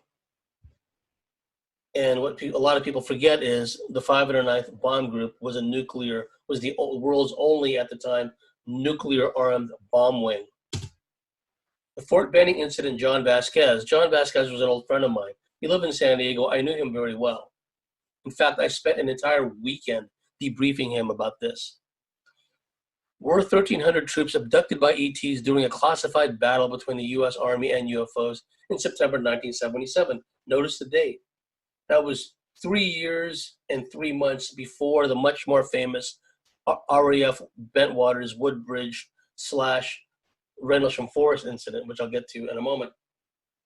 Long story short, there was an entire battalion of 1,300 troops that were on parade formation at night at Fort Benning, Georgia. Fort Benning, Georgia is the home of the U.S. Army's Advanced Infantry School. Also the home of a regiment of the Army Rangers. And they have, detachments of special forces there as well. Infantry school, think about it that way. 1,300 troops were on parade formation at night, and suddenly these UFOs descended. Many of the troops were immobilized. They were standing like statues in formation. A lot of them were not, and the ones that were able to get away ran in every direction. Some hid underneath the barracks. Didn't matter. The aliens got a hold of them, a lot of them anyway, and John was one of these. He was hiding underneath one of the barracks with some of these other soldiers, and he had a telepathic message from a being he perceived to be female talking to him. And then the inevitable happened a day or two after this event. See, what happened was this incident was so shocking that the troops that were abducted and were returned were traumatized. They fled out into the woods. and they hid there. There were groups of them, and they wouldn't come back to the base. They actually had to send out teams led by a Green Beret, Army Special Forces guy, to try to bring them back, right? But these guys didn't want to go back, understandably, because of what happened. They were just terrified and frightened. Now, we've since had a couple of other witnesses come forward. Apparently, they've gone through harassment too. Some of the information they shared online has disappeared, but they verified generally what John Vasquez talked about, that there was a mass abduction. And a number of cover stories went out to explain what happened that night. That there was a measles outbreak, so they had to quarantine the base. That there was a Jaws weapons test. There was a weapons test that took place. Now, according to some of the witnesses, there was an actual shootout. Wouldn't be the first time. Wouldn't be the last time. Actual shootout between the Army and the ETs, in which craft and apparently helicopters were shot down. And there were casualties incurred, right? So John Vasquez and a number of these people who endured this mass abduction, they went out into the woods and wouldn't come back. Eventually, they were talked into coming back. Not surprisingly, and this is par for the course, shortly thereafter, the Army psychologists and their hypodermic needles showed up. And they went around giving these hypodermic shots to all these soldiers that were part of this experience. And then using narco-hypnosis, they were made to consciously forget this experience. Sometime later, John Vasquez wakes up with a start, sits up bolt upright in bed and screams. Well, his wife asked him, what happened? What's going on? Well, he was starting to have bleed-through memories of what had happened that night in September 1977 in Fort Benning, Georgia. And then thereafter began this quest to understand what happened, to find other witnesses. I think I consider this to be one of the most important cases of all time. It was a mass abduction of 1,300 troops, or at the very least, 1,300 troops were directly affected. Like I said, some were immobilized, some tried to get away, but many of them wound up becoming abducted. And that was another subtext to the Bentwaters case. It turned out that there was a number of people in the force who experienced missing time. They were abducted. There's John Vasquez. He also served a stint with the U.S. Army in Germany. Incidentally, in Germany, they brought him into his commanding officer's office where he was asked about lights in the sky. And he goes, what are you talking about? It doesn't make sense. See, they were testing to see if his memories were starting to come back. Then they sent him away. Oh, nothing. Never mind. Go back to your duties. And then later on, he had that nightmare where he sat up bolt upright in the middle of the night screaming because he was starting to have bleed through. The narco-hypnosis, the post-hypnotic suggestion to forget about this was starting to break down. There's John Vasquez talking about his experience. I'm going to talk now about another important case, the Mansfield, Ohio Army Reserve helicopter encounter with a UFO. Again, it was late at night. It was in October 1973. And the guy who was the pilot eventually retired from the Army Reserves as a lieutenant colonel. His name was Lawrence Coyne. This is one of the, again, in my view, one of the most important experiences. And let me do the screenshot again. That is an artist's rendition of the craft as it flew directly above the Army helicopter, October 18th, 1973. The crew of this helicopter were flying from Cleveland, Ohio. Well, they had come from Cleveland, Ohio. They went to another part of Ohio in order to undergo medical exams. And then on their way back, this encounter occurred. And again, this is I'm reading this from UFOinsight.com. the 1973 Mansfield-Coyne helicopter UFO incident. The incident of October 1973 over Mansfield, Ohio was witnessed by 4 professional military pilots as well as multiple witnesses on the ground. Furthermore, the encounter is still unexplained but considered one of the more authentic of such incidents. An unknown and highly advanced aircraft would zoom in on a military helicopter and then stop suddenly in front of them, hovering silently. Each of the pilots would sign sworn testimony regarding the authenticity of the encounter. Such was the conviction of what they saw. Perhaps more important was the commander of the helicopter in question chose to speak to the media before debriefing his superiors, or rather being briefed by his superiors. He would have been the one that had been debriefed and also made the signed non-disclosure statements for sure. This, rightly or wrongly, depending on your perspective, prevented any aspect of the incident from being classified. So that's a key point to remember. Was before the pilot, Lawrence Coyne, was debriefed by his military superiors and told to shut up about the subject and made to sign non-disclosure statements and be threatened and harassed and all that. For whatever reason, he jumped the gun and talked to the media.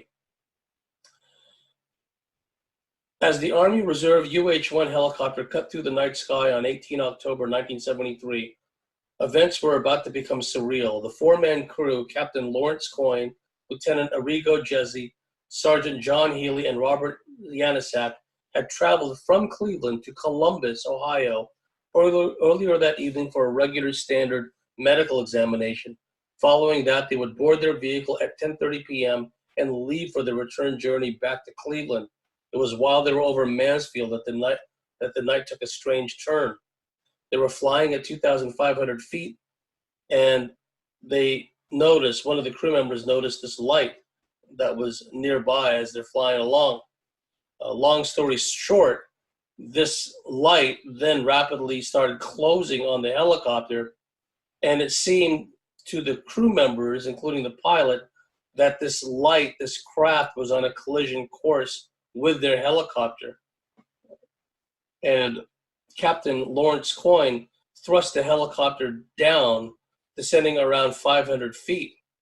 And at the same time, he's calling out to the control tower in Mansfield, Ohio, asking them if they had any traffic in the area and if they could pick up what was going on. They can pick up on the radar this craft.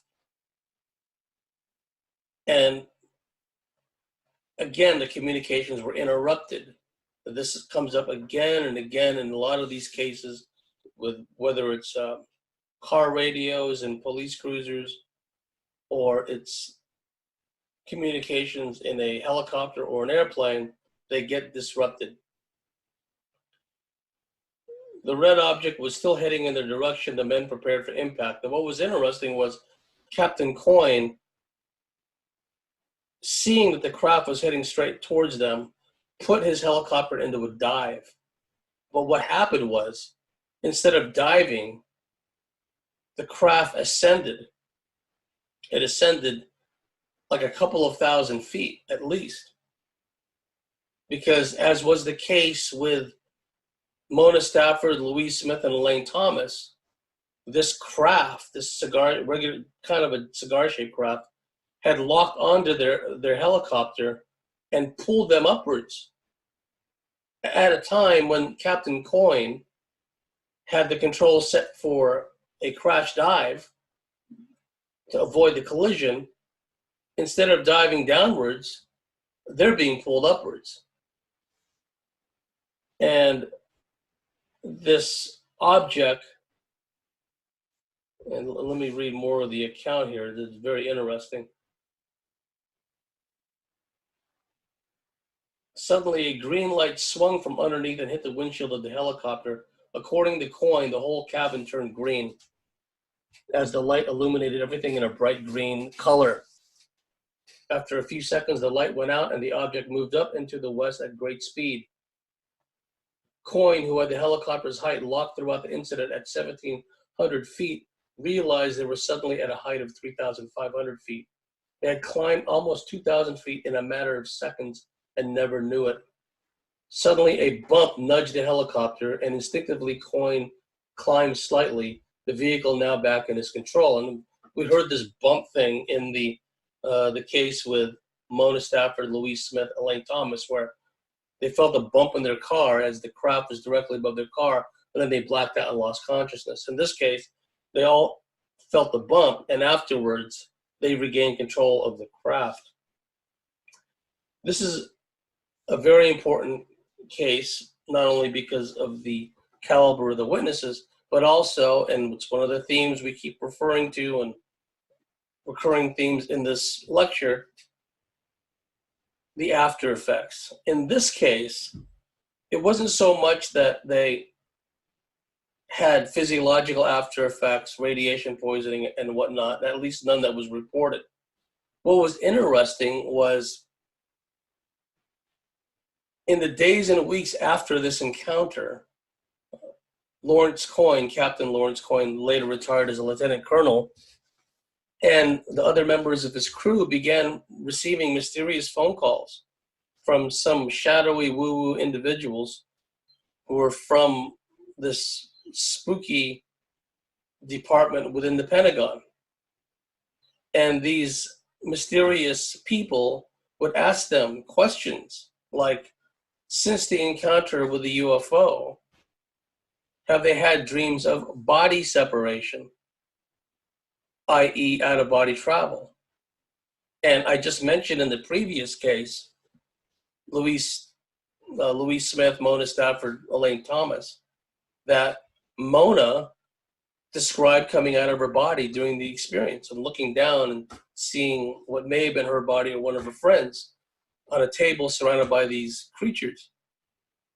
Well, this mysterious woo-woo character who called up Captain Lawrence Coyne asked him the same thing. Subsequent to this experience, since this experience, has Captain Coyne experienced any body separation, out-of-body experiences? He was also asked if he had since had any dreams about spheres or spherical shaped objects, or had any kind of dreams where he got some kind of mental telepathy, like some kind of telepathic message. And sure enough, some of the members of the crew described that yes, and subsequent to this experience in the helicopter with this craft, some of them did start to have dreams of spheres and did start to have telepathic messages in these dreams. I don't think I mentioned in the Betty Andreasson part of this lecture that one time her and her husband, Bob Luca, were abducted, astrally abducted during the day, taken right out of their body. They were dressing in their bedroom. Bob was putting on a sock. Betty was dressing up. They were prepared to go out.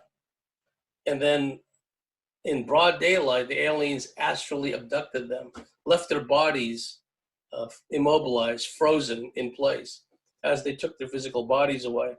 And then they encountered these light beings who presented them things, showed them things like spheres, like geometric shapes like triangles and pyramids, but they also showed them spheres, right? So, interesting aftermath of the Mansfield helicopter, Army helicopter UFO encounter. South Haven Park, Long Island. This is, again, one of the most important cases. Long Island, New York, November 24th, 1992. Federal Firefight Guide, April 1994, second edition, contains a chapter on dealing with crashed UFOs. In particular, it highlights, underscores the dangers, the radiological dangers. Again, that recurring theme. You see, we're going to have this information come up again and again. In that chapter of the Federal Firefighting Guide, and there's a whole other story about the federal firefighters. I know a number of UFO-related cases where the local firefighters don't show up, or they're cordoned off, but the federal firefighters 60 miles away from Fort Irwin Army Base show up at a site first, right? In that firefighting guide, that chapter, it warns specifically about radiological dangers associated with crashed or disabled or landed craft, right? Keep that point in mind. South Haven Park, Long Island, New York. Now, Long Island has had a lot of UFO sightings. There's been more than one UFO crash there. The legendary researcher of the Long Island UFO Network, John Ford, as a result of his investigations, wound up becoming a political prisoner.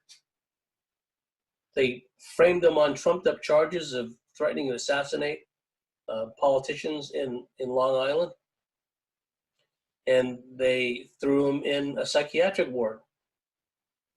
And it was only recently that he was released from a highly secure psychiatric ward and allowed to go to another, less secure psychiatric ward. John Ford is a political prisoner because of this and other cases. What happened, depending on who you talk to and depending on the source, the craft, either due to navigation problems or internal technological problems, came to grief and crash landed. Or, depending on your source again, it was shot down by an advanced, some kind of quark plasma gluon weapon based at Brookhaven National Labs. It was shot and blasted out of the sky. As a result of this craft being shot down or otherwise crash landing without being shot down, once again, we had radiological issues. For days after this craft crashed, once again, the authorities sealed off South Haven Park. John Ford and his team were able to get in there, and they noticed that some of the trees were burned. They had higher than normal background radiation in certain places, hot spots, if you will. And the surrounding community suffered a series of rolling brownouts, as they call them in America. Not blackouts, where it's a power outage for a while, could be, a minute, 10 minutes, an hour, 10 hours. Brownouts are like, well, what happened to the power? Oh, it came back, but it's gone again, right? So these are like rolling blackouts that move around in different parts of the communities. And that's what happened in the aftermath of this craft either being shot down or otherwise coming to grief and crash landing in South Haven Park. Now, what's interesting is someone within the federal firefighters unit that was there, it was a federal firefighting unit from Brookhaven National Lab, of all places. And these guys came there with a radiological kit. They knew what they were dealing with. One of them took video of the crash site, of the radiological fires, of the burning debris. And although you cannot see it very well in the video, apparently one or more alien bodies. This story was featured in a segment of the classic paranormal TV show on Fox years ago in America called Sightings. All serious UFO researchers waited every Friday night for a new episode of Sightings because they did segments on topics such as this. The South Haven UFO crash, whatever the cause of it, whether it was shot down or the craft came to grief through technological, mechanical malfunction, whatever the case may be, remains a landmark in the history of UFO field research. And the key investigator for that case, John Ford, has become a political prisoner of the United States. He was framed on bogus charges of wanting to assassinate several government officials in the state of New York. And the reason why they harassed him, the reason why they eventually set him up, they even went to the trouble of infiltrating his life with a fake friend to set him up, was because of the work he was doing, the research he and his team were conducting into the South Haven crash and other crashes. Mauritius Bay, I think that's how you pronounce it, Mauritius Bay, also in Long Island, was investigated by John Ford and Long Island UFO Network. And that was the crash retrieval of a large wedge-shaped object that might have been shot down also. That happened in the 1990s, if memory serves. The late, great Leonard Stringfield investigated this case. It was featured in one of his status reports about UFO crash retrievals. So Long Island was a hotspot of UFO activity. And here is a screenshot of rather a slide of John Ford. In the recent past, he's been moved out of a highly secure psychiatric ward because they put him in a psychiatric ward in high security. Goodness knows what they did to him in there. And it was only in the recent past that he was moved to another psychiatric facility that was not as highly secure. So hopefully it's a trend. Eventually, John Ford will have his freedom. But just understand that he is a political prisoner, for lack of a better term, because of the work that he and his team were doing as far as the South Haven crash in Long Island, November, that we talked about. It was just a tragic case all the way around. And unfortunately, John Ford, he had to bear the brunt of this manipulation. That was November 24th, 1992. And again, we talked about the Federal Firefighting Guide, which came out April 1994. There was a chapter dealt specifically with crashed UFOs, and in particular the dangers of the radiological effects of crashed or landed UFOs.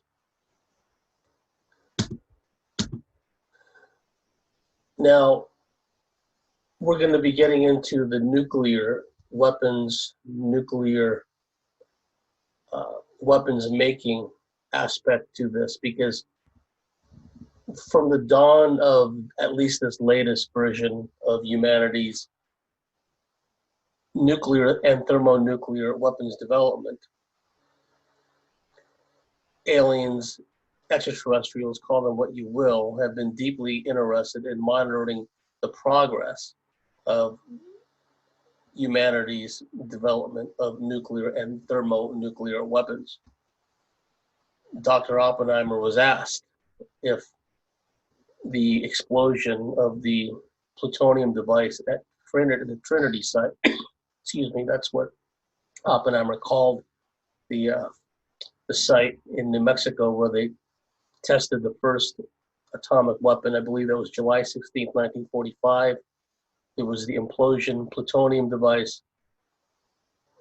After the war, he was asked if that was the first time that there'd ever been a nuclear explosion on Earth. And Oppenheimer said yes, in modern times, because Oppenheimer was a student of Sanskrit. He was a student of the Vedic text.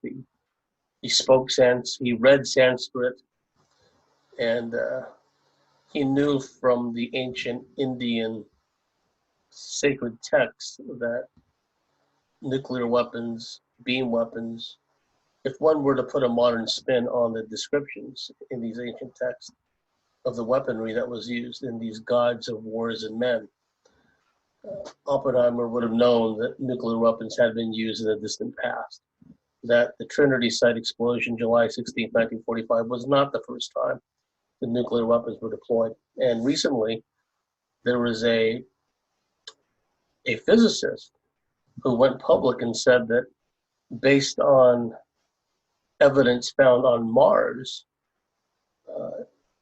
an isotope was found there, which apparently is not naturally occurring. It can only come about as a result of nuclear fission. And this physicist was postulating that it's possible that aliens, they would have been Martians, we would have been the aliens from our earthly perspective, but at any rate, these beings on Mars had engaged in nuclear warfare because the byproducts of nuclear fission were found by probes that were sent to take samples of the Martian atmosphere. So keep all that in mind. Also, before I proceed, there are places in the Middle East and places in the subcontinent where there is a layer of greenish glass-like material, which is now known as trinitite, named after the site in New Mexico, which Robert Oppenheimer called Trinity, the Trinity site. They found out that after they set off the plutonium device in New Mexico, the heat from the fireball had fused the sand and turned it into this greenish glass-like substance, hence the term trinitite. Well, they found trinitite, lots of it, in parts of the Middle East as well as places in the subcontinent, India, Pakistan, that area, suggesting that sometime in a distant past, nuclear weapons or thermonuclear weapons had been utilized there. It's not a question of who discovered nuclear fission. It's actually the capability and know-how was known to civilizations long before our own. So fast forward to World War II, the development of atomic weapons, the Manhattan Project, which culminated in the dropping of the uranium-235 device on Hiroshima, and then 3 days later, that was on August 6, 1945, and on August 9, 1945, the dropping of the plutonium device, the implosion device, over Nagasaki, known as Fat Man. The bomb was known as Fat Man. Thereafter, the United States continued to make nuclear weapons and eventually began to make thermonuclear weapons, i.e., hydrogen bombs. Well, early on, even during the days of the Manhattan Project in Los Alamos in New Mexico in World War II, there were UFO sightings seen very close to Los Alamos, and then after the war in places like Oak Ridge National Laboratory.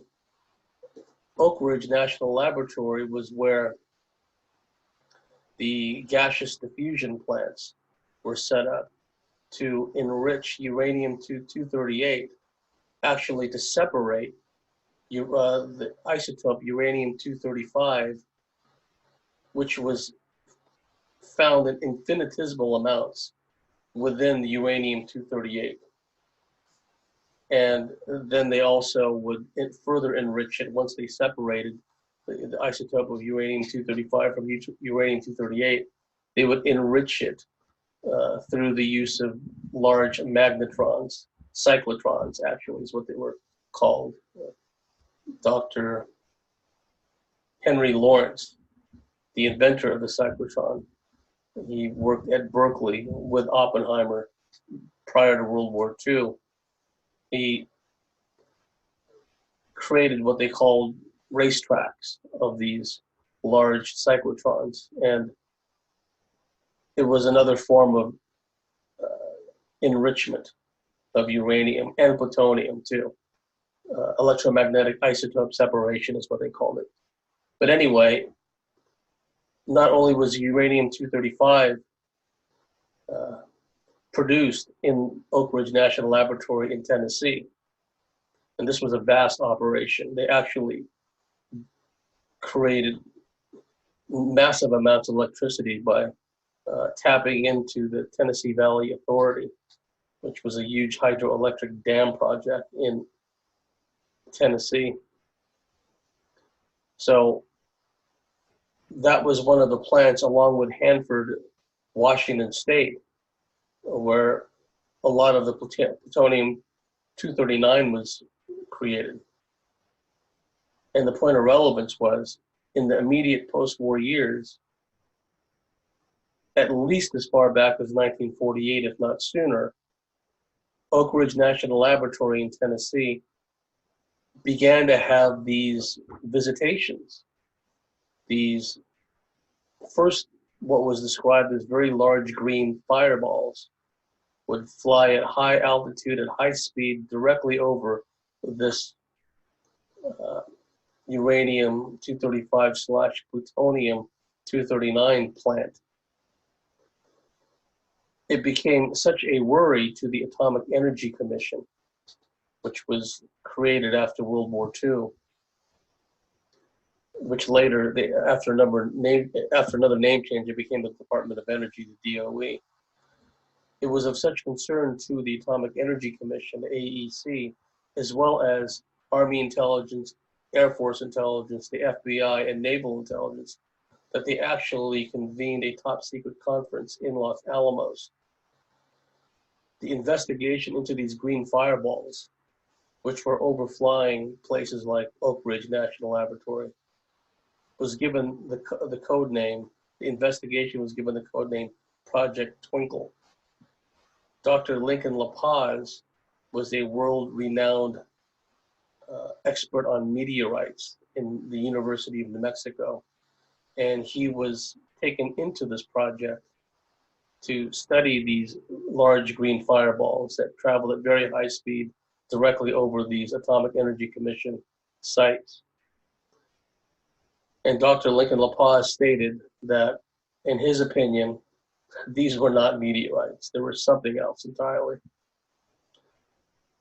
Present at one of these gatherings to discuss these green fireballs, and we know this took place because this information was obtained via the Freedom of Information Act. In Los Alamos, a meeting was convened. The FBI was present, Air Force Intelligence, Army Intelligence, FBI, and a number of world-famous physicists were asked to take part, including Dr. Edward Teller. And then decades later, he became involved in the recruitment of Bob Lazar. That's a whole nother story. Oak Ridge National Laboratory.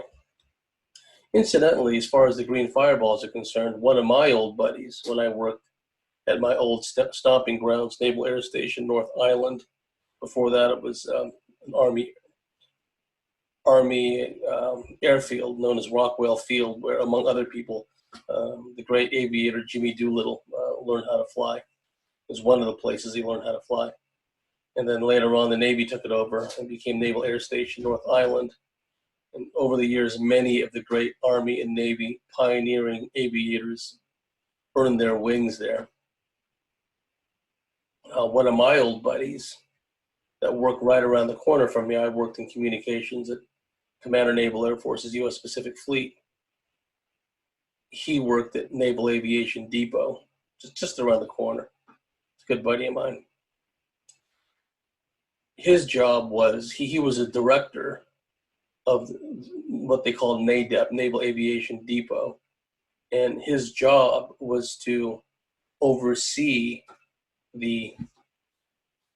all the work done on the avionics for the FA-18 Hornet, and also for the E-2 Charlie Hawkeye, the advanced warning control plane, the Navy version launched from carriers of the larger Air Force AWACS, command and control radar, advanced early warning aircraft. Anyway, my friend ran that whole department, and he was a smoker. And one morning before his shift, he was out there by the pier, out there by the water at Naval Air Station, North Island. And if you're familiar with the geography there, just down the road, down past what they call the Silver Strand. It's like this isthmus that connects North Island with the island of Coronado. The island of Coronado is where the Navy SEALs have a big base there.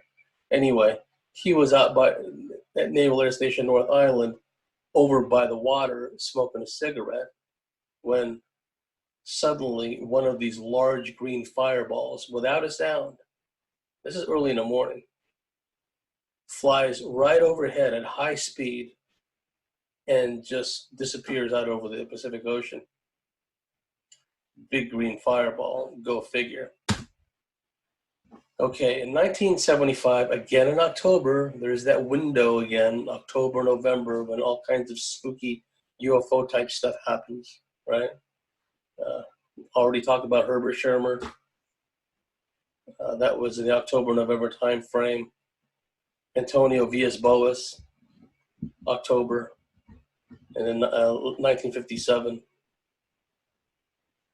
Well, in about a 3-week span, late October, early November in 1975, which was a big UFO year for me. Okay, I had all kinds of interesting dreams and would wake up with nosebleeds and had a lot of UFO and Bigfoot type dreams back then. And late October, early November 1975, the northern tier of Strategic Air Command bases in America were being visited by UFOs. Loring Air Force Base in Maine, October 1975, was a Strategic Air Command base where they kept nuclear weapons, which they loaded onto bombers, and then if war ever arose or a full-on launch was declared or ordered, they would fly off to whatever their targets were and drop their nuclear ordnance or thermonuclear ordnance. Well, Loring Air Force Base had these incursions over the weapon storage areas of nuclear weapons by UFOs. You can read all about this in the excellent book, Clear Intent, by Fawcett and Greenwood. And all the information in that book, Clear Intent, which later was republished under the name the UFO Cover-Up. Virtually all the information in that book came about as a result of the American Freedom of Information Act. We're talking actual military documents that were released by the military that came about because the military, the Air Force, etc., were petitioned by private American citizens to cough up this information. Wurtsmith Air Force Base, Michigan, another Strategic Air Command base. Nowadays, it's known as Strategic Command, and it's an all-service command nowadays. It includes the Navy, and but back then, Strategic Air Command was an Air Force command, and it was honed to a razor's edge when it was commanded for several years, 8 years, or if memory serves, or longer, by legendary Commander General Curtis LeMay, who turns the Strategic Air Command into one of the most deadly strike forces in the world. Anyway, Wurtsmith Air Force Base was another Strategic Air Command base which housed nuclear weapons. And like Loring Air Force Base, right around the same time, was visited by a number of UFOs. And like I said, oftentimes, not only would these craft fly over or hover over restricted airspace, but sometimes they'd hover right over the nuclear weapons storage facilities. Sometimes, as in the case in Bentwaters, which I'll talk about more later, they were actually beaming lights down into the weapons storage areas. Malmstrom Air Force Base, infamous in UFO annals. In 1975 also, during this 3-week period, UFOs were seen right over the nuclear missile silos. And like I stated earlier, these silos would be spread out over hundreds, if not thousands of miles of square miles of Montana and nearby states. But somehow these aliens knew exactly where they were. And I think I mentioned earlier when I was talking about Robert Salas and the incident he had in 1967 at Malmstrom Air Force Base, when up to 20 nuclear missiles were rendered into no-go status, so-called fated giants. Interestingly enough, the guy that I discussed earlier, Raymond Fowler, who investigated Betty Andreasson and wrote a series of books about her, as a electrician working for Sylvania, a defense contractor, he had heard from another technician that sometimes these UFOs show up over these nuclear missile sites and they disable the warheads. They need to be fixed, the guidance computers. So Malmstrom Air Force Base in October, late October, November 1975 was visited again by UFOs. And the accounts of the eyewitnesses there, because numerous witnesses would see these UFOs. Sometimes they were quite large. In one account, it was described as a large orange, reddish, glowing craft that was roughly the shape of a football. And it was the length of a football field. And it was hovering at relatively low altitude, right over the restricted airspace and right over some of these nuclear storage facilities. They have these teams called Sabotage Alert Team, SATs, and they were freaking out, as you can imagine, because their job is to fight any kind of incursion onto the base or terrorist attack or whatever.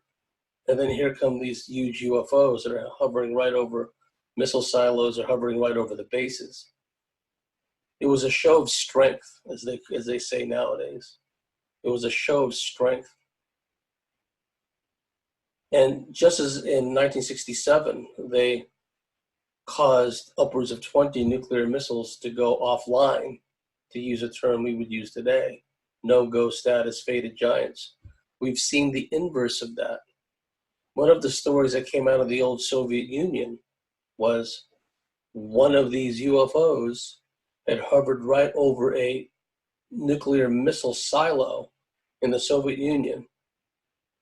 And instead of disabling it or shutting it down, the missile went into launch sequence. It was going into launch sequence in order to launch. And the Soviet technicians were frantic trying to prevent this from happening, this unauthorized launch. And it was the aliens that were doing this. At the last moment, they were able to prevent the launch, or the aliens said, okay, we've had our fun.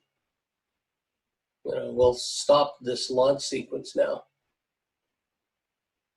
There's even a story, and if some of the information gleaned from, which I have no reason to doubt, and not only was a lot of information obtained through the Freedom of Information Act by Fawcett, Greenwood, and other researchers, but there have been a lot of leaks from the inside, or at least people that had access to certain information, certain documentation. And the father-son team, the Woods, they wrote a book about this from a lot of the documents they obtained. It's called the Majestic Papers, I think it is. Malmstrom Air Force Base. Again, late October, November 1975. RAF Bentwaters, still one of the most important cases. The never-ending attacks on Larry Warren by all these vicious trolls, all these fraud UFO researchers like Nick Pope, and these limited hangout types like late retired Colonel Charles Halt. They never ceased their attacks on Larry Warren because Larry Warren was there at the fourth night. Turns out there were 4 nights in a row. I'd spoken with Gary Hesseltine, who's investigated this case exhaustively. I've had him on my show twice. It was commonly thought amongst UFO researchers that there were 3 nights that made up RAF Bentwaters / the Rendlesham Forest incident or incidences. It turns out that there were 4 nights in a row. And Larry was at the last night. He'd just come back from leave in Holland. I think he went to Amsterdam somewhere. And then he came back after leave, and then shortly after coming back, he went onto the duty roster. And he had the night shift. And it was late at night when all this stuff happened. Long story short, some of you are familiar with the story, I'm sure. But Larry was one of a number of people that were in a clearing in the forest where they encountered not only a landed UFO, but occupants came out of the craft too. They came out in an orb or orbs, and these little beings were inside the orbs. And as was the case with some of the other witnesses I've talked about in this lecture, Mona Stafford, Elaine Thomas, Louise Smith, Betty Cash, Vicki Landrum, Larry Warren, and others that were present at the last night of events in Rendlesham Forest suffered radiological radiation poisoning.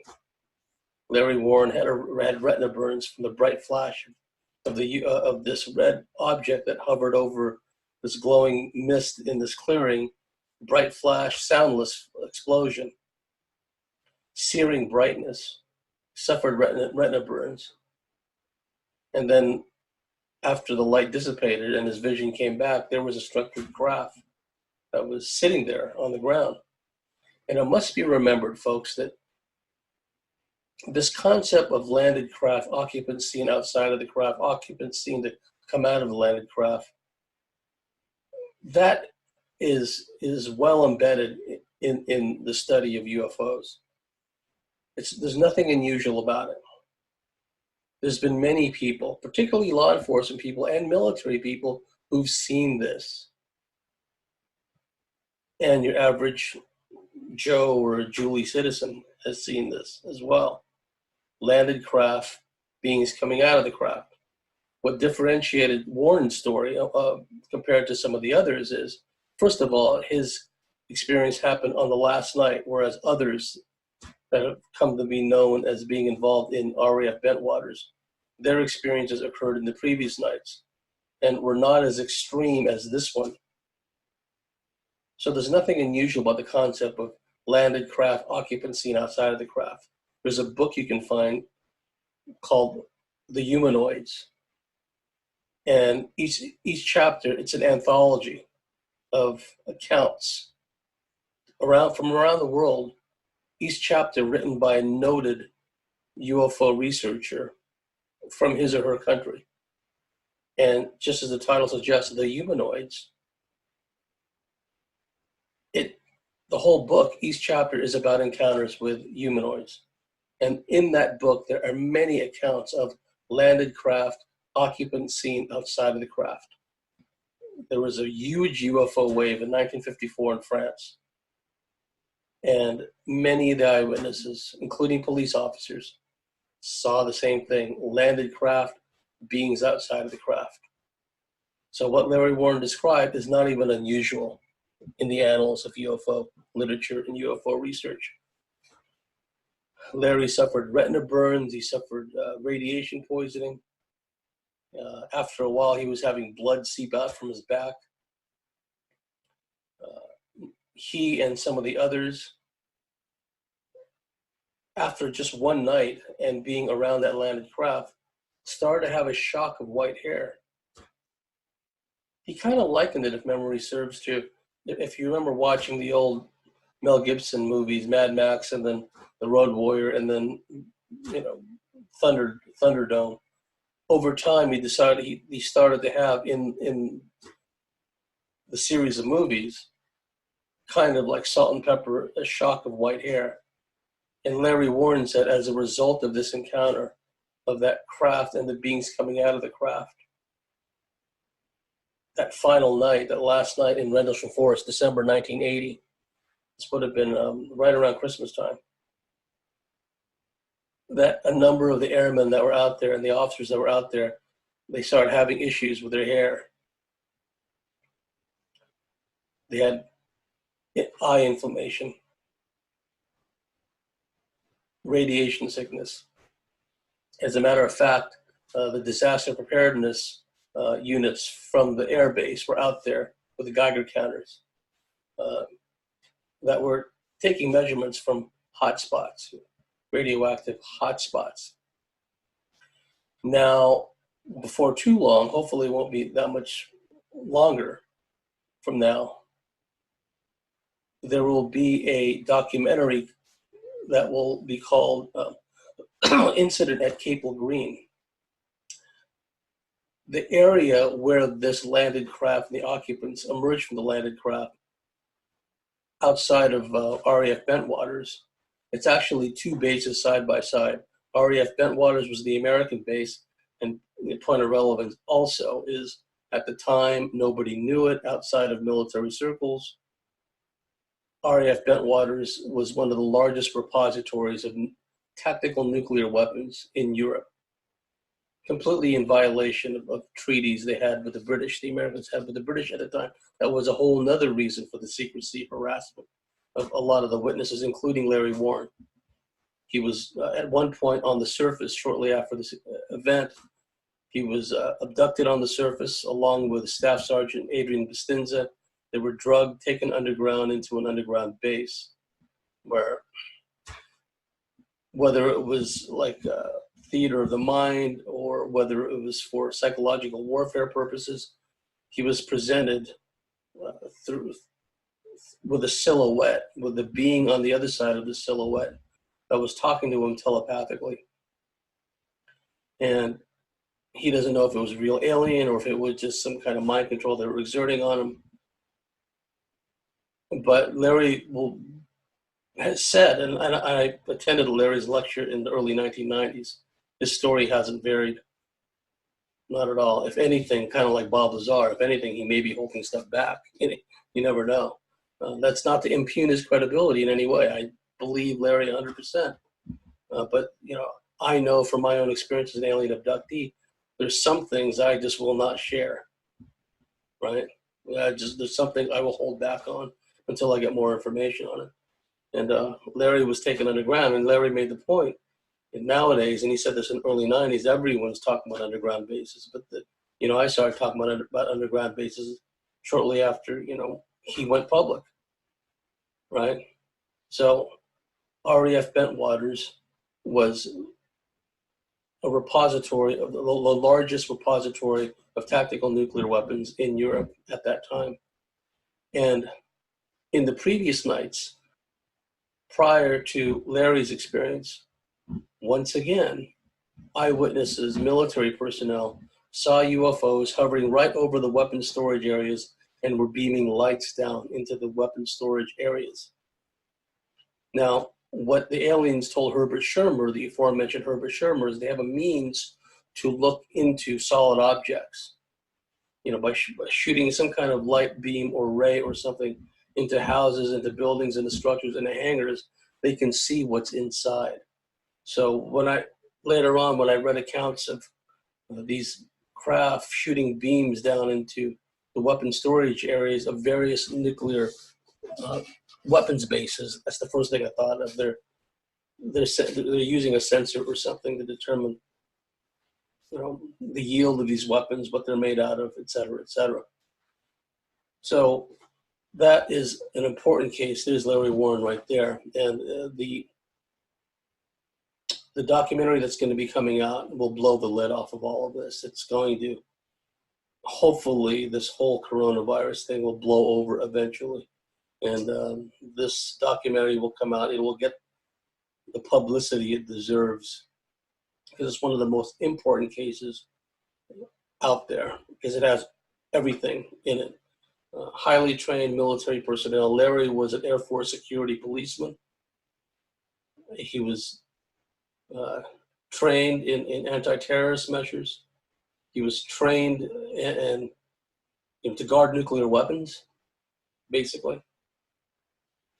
And the attacks on this guy, the never-ending attacks on this guy, how he's held up all this time is a testament to just how the strength of character. And also, Larry is an abductee. He's had long before he joined the Air Force, he was having alien abduction experiences. So I just wanted to tie all this together here. The radiological effects, the radiation poisoning, the after effects of close encounters with UFOs, whether we're talking about Army Reserve crewmen in a helicopter or we're talking about 3 women driving home from a restaurant late at night or whatever the case may be. Oftentimes, there are after effects. I know in my case, and I've spoken to many abductees, they've told me, and I believe because it's happened to me, that in the days and weeks after a UFO ET encounter, our psi abilities are amped up. They're amped up. They're stronger for a period of time. So I wanted to share this information with you people that attended the Preston lecture because I believe, as Stephen and Evan believe, based on their discussions with the Aboriginal elders, that a lot of the ETs are coming back. Indeed, many of them never left. They've had permanent bases here, many of these different ET groups. But I do believe there's something to the notion that these Palladians, or at least groups of these Palladians, are not all the same, are coming back. Because if you follow the trends here on the surface, especially with this coronavirus, especially with all the restrictions and the lockdown and social distancing and all that, hopefully, I'm hoping that they start to ease off their restrictions and things can pretty much get back to normal. But in the meantime, they've destroyed countless businesses, countless livelihoods, millions of people unemployed all over the world. It's a case of the cure being worse than the disease, because the human race would have been able to ride out this coronavirus storm. That's even assuming that it's real as we understand it, right? For what it's worth, I believe there's something out there other than coronavirus. The coronavirus is what they keep harping about and hyping up and frightening everybody with. But it's quite possible there's something else out there besides that, which may be amplified or activated in some way by the 5G. So the point of relevance is, I think that we've reached a point now, folks, where the curtain is starting to rise on, I wouldn't say the final act, but there's a great revealing that's underway. And that's what the term apocalypse means, is a revealing. And what we're seeing on the surface with the coronavirus and the lockdown and all the rest, it is part of the malevolent alien agenda, because everything we're seeing is inhuman. The social distancing, the mistrust that's being fostered within everybody. Now all these people are dobbing in others for not maintaining the social distancing or for hanging around too many other people or having too many guests at their house.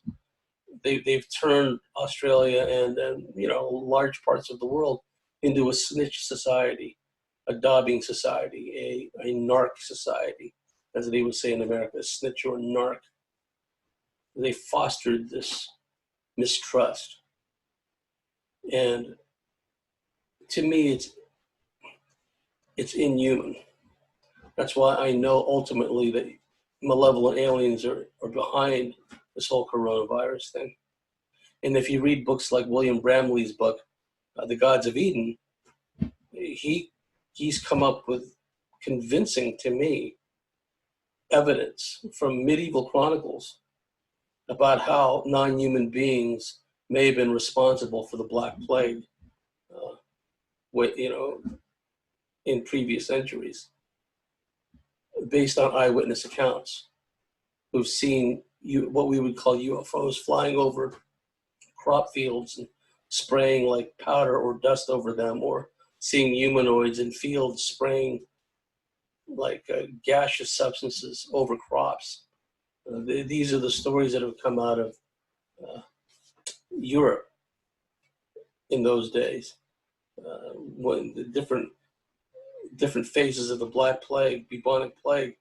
So this wouldn't be a first if aliens, non-human life forms, were behind the coronavirus scare, right? Because anytime you have fear, anytime you have hyped up fear that lumps everyone, lodges a lot of people into the reptilian part of their brain, their survival brain, and they're very suggestible. Scared people will do what their authority figures tell them to do. So keep all that in mind, because I think as time goes on, we're already seeing manifestations of it.